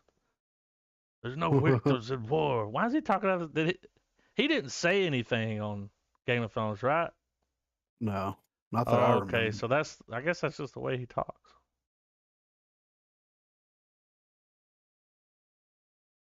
That dude does look Murder. like Michael Shannon. That's what I thought. One of the Yeah. comments, I was like, is that Michael Shannon? No, this looks all right. We'll see. It doesn't look terrible. This one guy says, he looks like Michael Shannon and Leonardo DiCaprio combined. Kind of does. Y'all ready? Yep. Ready. You ready, Griffin? Yep. 3, 2, 1, play.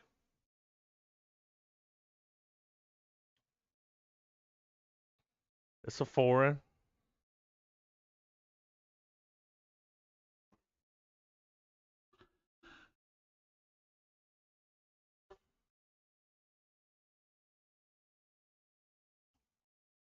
It's a weird building.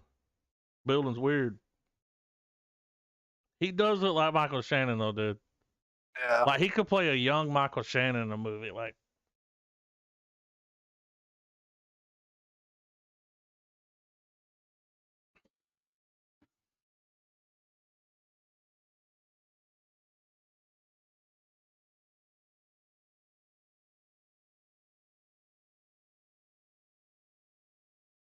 they're Russian, right? I think so.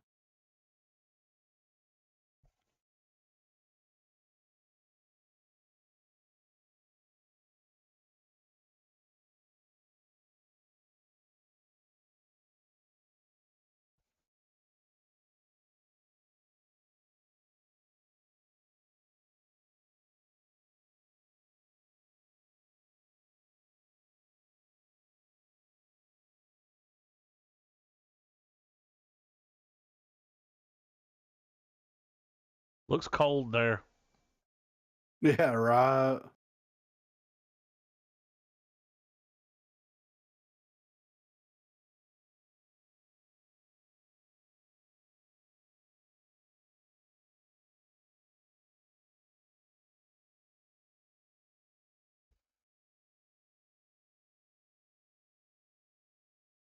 They didn't give too much away there. It Like, might it be says good. it's based on a true story, and I don't even know what the story's about. Yeah, right. Brothers by Blood, Joel Kinnaman. Well, I've yet to be completely won over by his performances, but he doesn't give a bad one. yeah, you you don't know? give up on him? Whenever No, you I see he's haven't in given something, up it's on the like, guy, but like I haven't okay. seen the role that made me go, "Fuck yeah, that's his role," you know? Right. Get the sequel. This I doesn't mean, look bad. I really wanted to like him as RoboCop. I really did. Oh, this was the dude who played RoboCop? Yeah. Well, no, I take that back. The best performance this dude's given is in both versions of that show called The Killing. Mm-hmm. He did I can't remember what country it was from, but he did that one. And then when America got whenever it got syndicated or bought or however that deal where they made an American version of the show, Yeah. he kind of pulled a Wilfred and he Now- came over and did it over here too. Here's one of the shows that I've wanted to watch, and by looking at his dime, okay, so he was in the Suicide Squad, Rick Flag, The Killing. So this show that he did called For All Mankind. Have y'all seen the clip? I've seen like footage of that on YouTube, and he's a astronaut on the moon, and at the Mhm. same time, there's either a Russian or a German astronaut that's on the moon too. And I've seen this scene where he kills the other guy. Right. I think it's an Apple series. It looks really good. Wow. Well, there's this scene where they come into contact, and like, I don't know if he's Russian or German. I think he's German. But the German guy fucks on him. And then there's this scene where the German astronaut's out walking around, and he starts leaking air. So he comes over to his pod, and he starts banging on the door, and he's like, "I need help." So he lets him into you got that little pressure room where they Yeah. get in. So he lets him in there, and then while he's in there, he kills him. Damn. Well, the dude was trying to fuck on him the whole time, Right. spying on him and shit, fucking his shit up. But that show looks good. I'm gonna pick that up. He's also gonna be in the next Suicide Squad.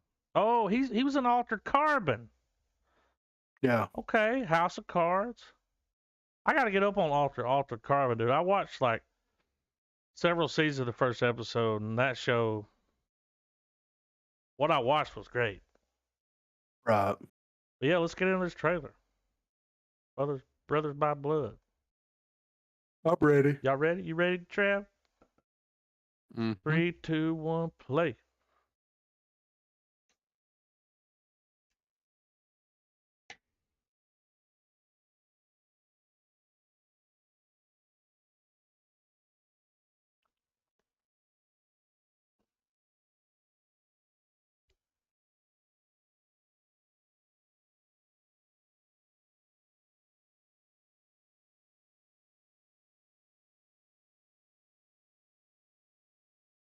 Somebody's fucking somebody over here.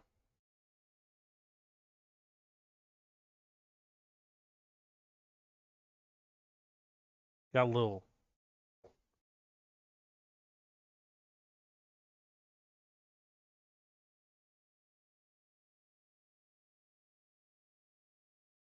Thought for a minute it had a little Boondock Saint kind of vibe, you know?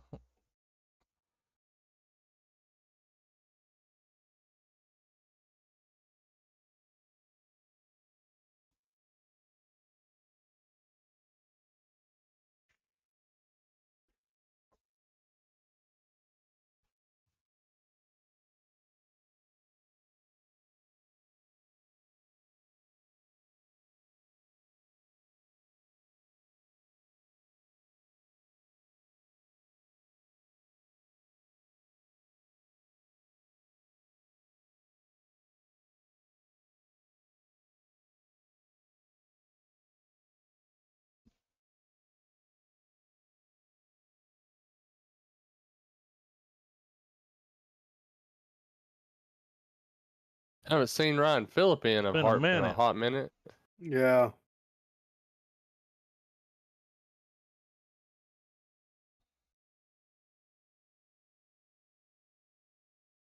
All right. Doesn't look bad, I right? see you. That gave off killing vibes. You know what I mean? Yeah. Like that's kind of like And somebody's gonna fuck somebody over. For very sure. dull colors in a way. Like, Yeah. you know what I mean? All right. Think we've already discussed it. We've talked about it. We were gonna watch Wonder Woman. She's been pushed back. Was it Wonder Woman? Yeah, right? Yeah. That's what we were gonna We're watch. going in with Tenet. I'm excited. I'm excited. I don't know. I've avoided all spoilers. Me too. I was don't watching know a video. anything. I was watching one of those what culture videos earlier. Yeah. You know, they do like I know top 10 exactly greatest- who you're talking about. I'm subscribed to them. Yeah.